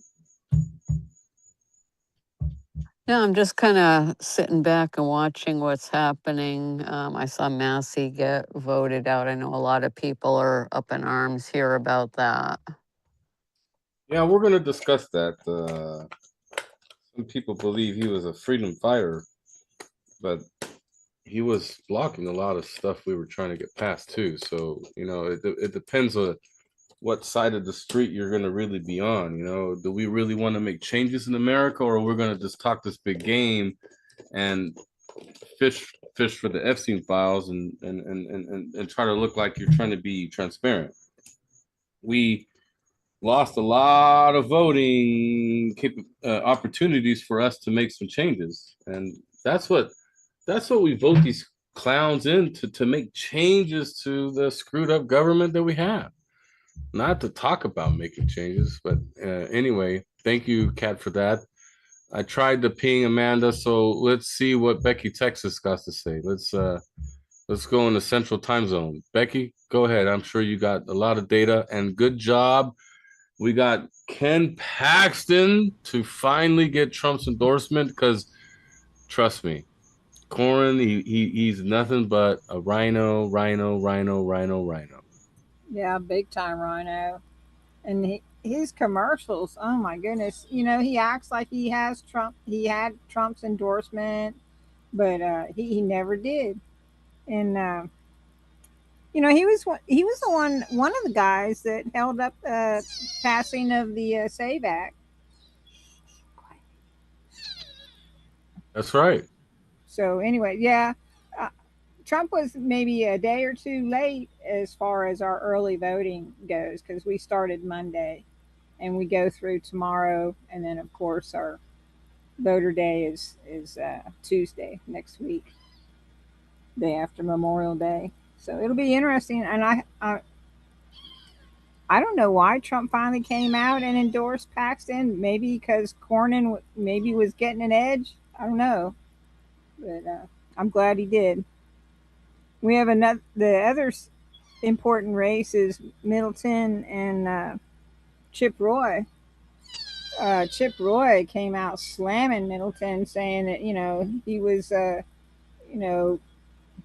supporter of Democrats. He gave to the Democrats and this and that, and he didn't. And Mays Middleton is similar to Trump in that he has his own family wealth to pay for his campaign. In other words, he can't really be bought. And I sure hope he wins. Chip, Roy, he's a good speaker and everything, but he's kind of a mudslinger and, in my opinion, a bully. And, maybe he is a good talker. I'll give him that. But that can go both ways in politics. And I think Middleton is the real deal. I've been to a couple of his dinners where, he's given his talks, and, he wants to get rid of Sharia law here in Texas. He wants to make it absolutely illegal. So we'll see how it goes. But we only had four people on the Republican ticket or 4 places to vote this time for the runoff. we'll see how it goes. Wasn't there a big Sharia law type of like rally today in your state? Well, I don't know. I didn't hear anything about it. Yeah, that I'll get the details before we transition out. But thanks for those details, Becky. As always, you share really good info. Thank you. Man, she's got some cat fights behind her. All right, so let's call on Victoria. Aloha. Let's hear what's going wrong in the quadfecta state. That is when the Secretary of State, the Attorney General, the Governor, House and Senate, it's all Smurfville. So, and Oh, and anyway, we've got national attention now too. Supreme Court as well. Sorry, forgot about Supreme Court. Yeah. So what's going on Elections. in your very, very, very, very, very, very corrupt state? In our very, very corrupt. There's a long list, so I'm glad I'm last. Yes. Yes, we saved the best for last here. So I'm going to start slow and we're going to gain some momentum. So we have a lot of weather stuff going on since we were talking about weather earlier. An above normal hurricane season is predicted. Last month, we had the Kona lows, right? Got a bunch of water dumped on us. Then we had another Kona low. Found out that our governor has been seeding prior to these lows. So we have a lot of overgrowth. We have a lot of land, farmland that has been wiped out, and we have a lot of people who are homeless. Amidst this, we're now having unusually warm temperatures and wind advisories. I got a phone call this morning from the electric company saying, oh, we might shut off your power because of the wind. What's your temperature, right? When you say they're hot, it's hot, abnormal hot. What is it? So abnormally warm here for this time of year is like 87, 88, 89, 90. It got to like 92 last week. That's abnormally warm for here. Yeah, 80 every day. 80 every day doesn't equal 90, No. 92. I lived in Hawaii and it was 80 every single day. Didn't matter Which if is it was perfect. December 25th or July 4th, it was the same temperature. Yeah. So comfortable here is like 80 to 84 degrees. If it gets above 84 degrees, you're warm, right? You're going to go to the beach. You're going to go cool off, maybe 86, but you're going to feel it. You feel every degree more here because of the humidity. So now it's gotten dry and we have the wind coming in. And for the whole week, the legacy media is reporting, oh, no, nothing's coming. We have no storms. It's going to be low 80s all week. I'm looking at my watch and it's like, it's 86 degrees outside. It's 4 o'clock in the afternoon. And it was only predicted to get up to like 81 today. So can they predict the weather? No. Our sheltered homeless population, I guess you would say. So our homeless population skyrocketed with these Kona lows, right? People's houses got demolished, cars got demolished. So people who live in their cars, even if they're on the beach and in tents, like everything got blown away, mowed down by these storms. So we report that there's been a 20% drop in unsheltered homeless people. How can you get an accurate number? And yes, I know our mayor is doing things to help our homeless population. Government is making tent cities now. I don't know if you have those in your neck of the woods, but over in Washington, when I lived there, we had a tent city under a bridge. That's what we called it, tent city. Only now they're in California. I've seen some in California too. And then they shift the population, right? So they ship them from Hilo down to Kona, over to Oahu, back. And it's just like, they're juggling the homeless people and they're using them to get the money, like manipulate the money. And same with the emergency proclamations. Yeah, when you put in an emergency proclamation, you can't track the money. The locals are keen to it. On top of that, we got our volcanoes erupting, right? So we have weather being manipulated. We have a volcano that's erratic. We have geothermal going on. So the island is really kind of pissed off right now. And then we're going to stack on our legislative concerns, right? Because we're coming to the end of our legislative session. I guess it's going to be concluding here soon. I'm personally was appointed to a commission for the Accessibility Needs Advisory Committee on the elections, and then abruptly withdrawn by the governor's board of commissioners. And because they could not tell me what feedback they received that indicated I would not be able to complete the advice and consent process, which is where I would go to the state Senate Judiciary Committee. The chair is Senator Rhodes and vice chair is Senator Gabbard, right? I had already been in contact with Rhodes' office literally the day before I got this email to schedule my hearing, just like an interview, and I wanted to do it in person. I think if you're interviewing, do it in person. Elections Commission meeting the following day, I get a letter that I've been withdrawn because I can't complete the advice and consent process, but yet I had already started it. So guess what? Because I am disabled, I am protected, and they have to provide a reason and what feedback they received that I would not be able to complete that process, especially since I had already started that process. They have not.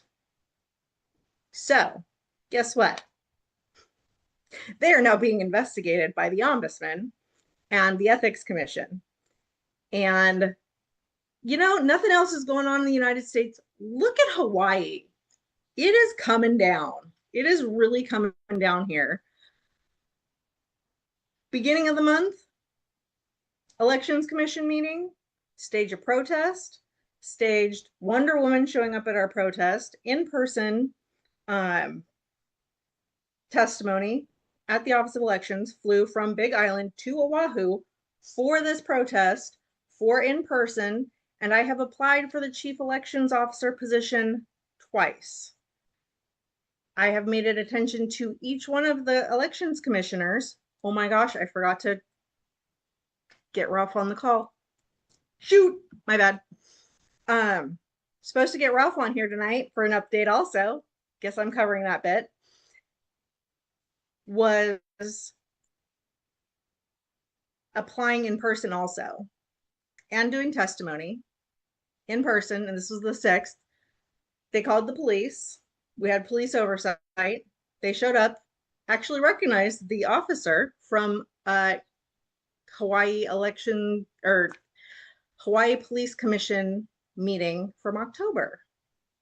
Offered him pizza, make sure we were going to be peaceful. So when the police show up for a peaceful protest and hang around all day,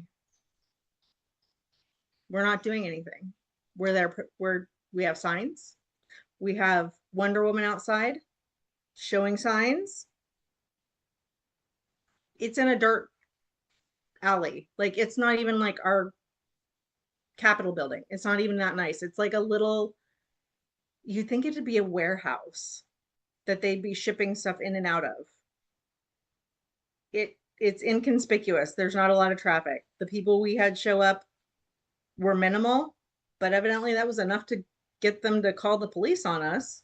Well, I can appreciate events like this having some police involved. I've been seeing it more and more in DC. I've been seeing it in other places where police will just be around that whole event just in case, and things blow up, you know. And I would like our brothers and sisters to be protected, you know, by the law enforcement if you know there's any When danger. it comes to the Honolulu Police Department, be afraid that they're going to be the ones beating you. On Big Island, be afraid that you're going to disappear. There's actually a whole movie clip, I think I probably posted, shared it, about Big Island and people disappearing on Big Island because they are not tracking. The police chief of police here is not tracking how many missing persons we have. The mayor is uninformed on how many missing persons we have. We've called it out in town hall meetings. How many missing persons are there? We have people in these meetings who've filed thousands of missing persons reports, and they say we have 0. It's all coming out. It's all part of disclosure. We're bringing it out. Guess what? Now part of the gang getting targeted. So my communications are being monitored now too. So if we get dropped calls, you'll know why.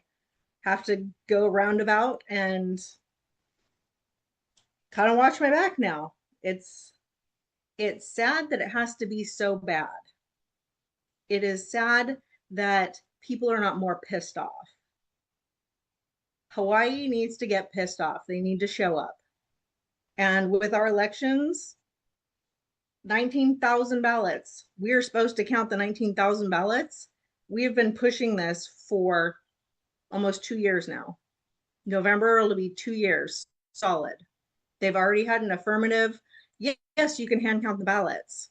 At our last meeting, and mind you, I'm at the Office of Elections in Oahu, not in with, our chief elections officer, but in the same building, calling out lies, and our county clerk is in the meeting from Big Island.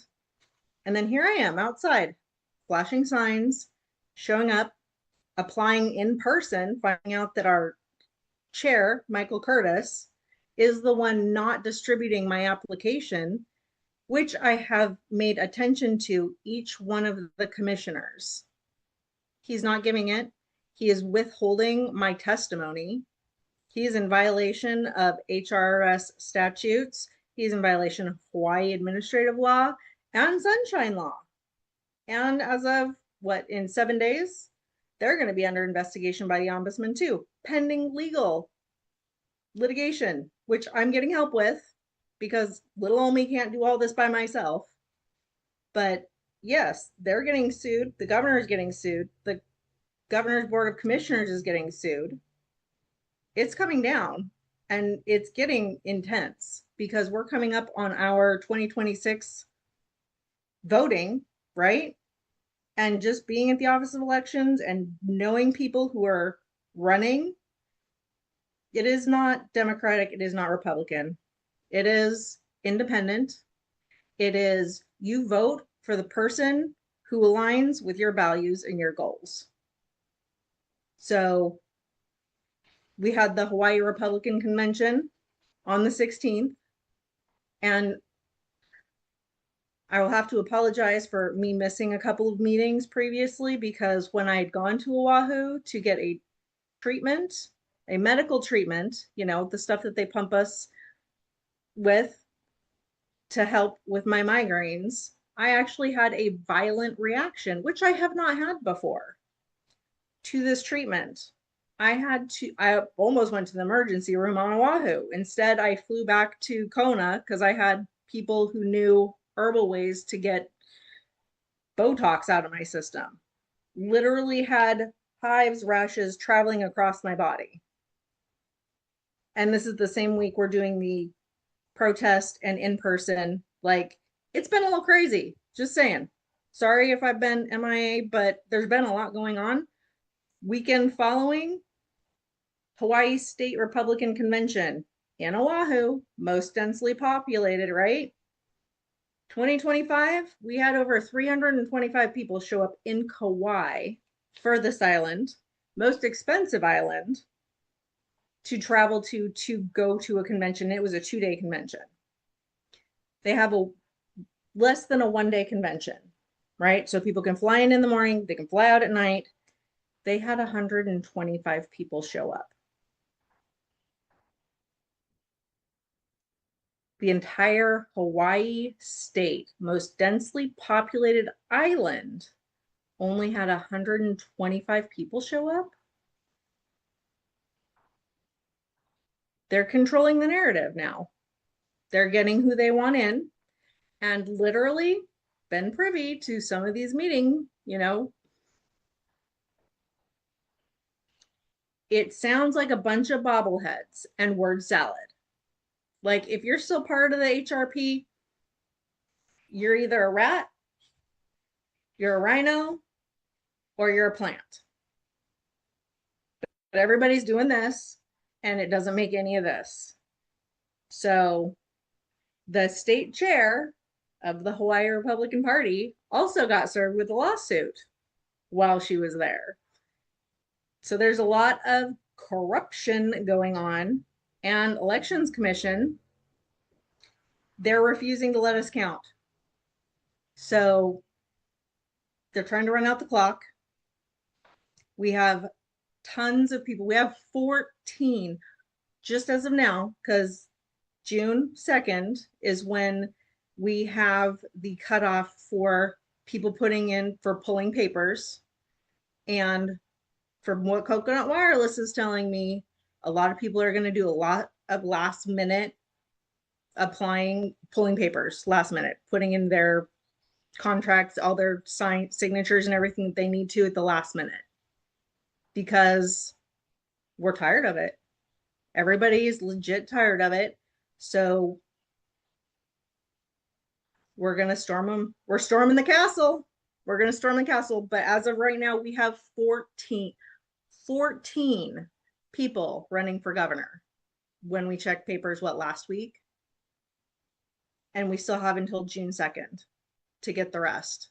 And at our little elections commission stunt, we had a lieutenant governor show up there and was waving a sign. A little nobody guy, but he was running for lieutenant governor. You know what? They're ticked off. But everybody's running on like independent. If they're aligning Democrat or Republican, it's about the people here. And maybe that's the way everybody is kind of going. But here, it's going to be with the people. They're done with the Republican Party. They're done with the Democratic Party. I mean, we got the Liberal Party, we got the Green Party. I will be attending, some other grassroots events, and I will be reporting and doing X spaces on them now also. So there's a lot going on in Hawaii. I yield. Wow, that was a lot to transmit, and we appreciate the updates. I believe we covered all states that are on here tonight. So those that are watching live stream, please redamericanfirst.com, sign up. We need more states to cover. Sue, please add what's going on. You might want to add some more details, and aloha. Well, okay. I will say that Victoria's covered things pretty thoroughly. So I'll just add a few quick notes. Speaking of the weather, the weather's been talking about weather warfare. It's different every day. One day it's hot, sunny, you could cut the air with a knife, and the next day it's cold and the wind's blowing. So, it's all fun and games here. Speaking of the Honolulu PD, we have had literally a revolving door on the Honolulu police chiefs since 2018. We're going on our 4th now.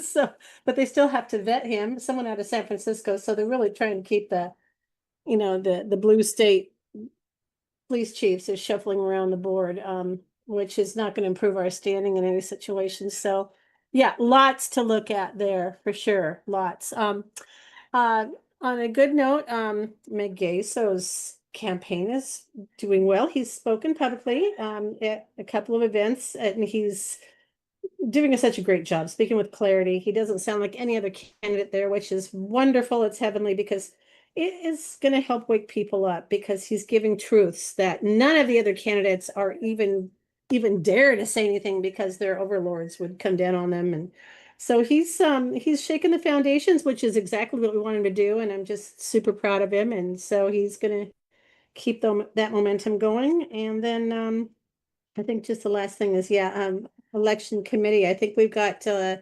since our outgoing Chair Curtis, hopefully with the commission, we've got interviews, I think, next month. So that should be really interesting. And I'm sure it's going to be an uphill battle, because they're just trying to stranglehold that organization as best they can and dominate it, because if all that stuff comes to light, all that corruption comes to light, they're done. So anyway, and that's the news from Kauai. Aloha. Thank you so much. So those that are watching live stream, again, redamericafirst.com. Thank you for tuning in tonight. That was really good information on the weather manipulation that's going on in our country. And we'll see you guys next week. Have a good night, everybody. Aloha.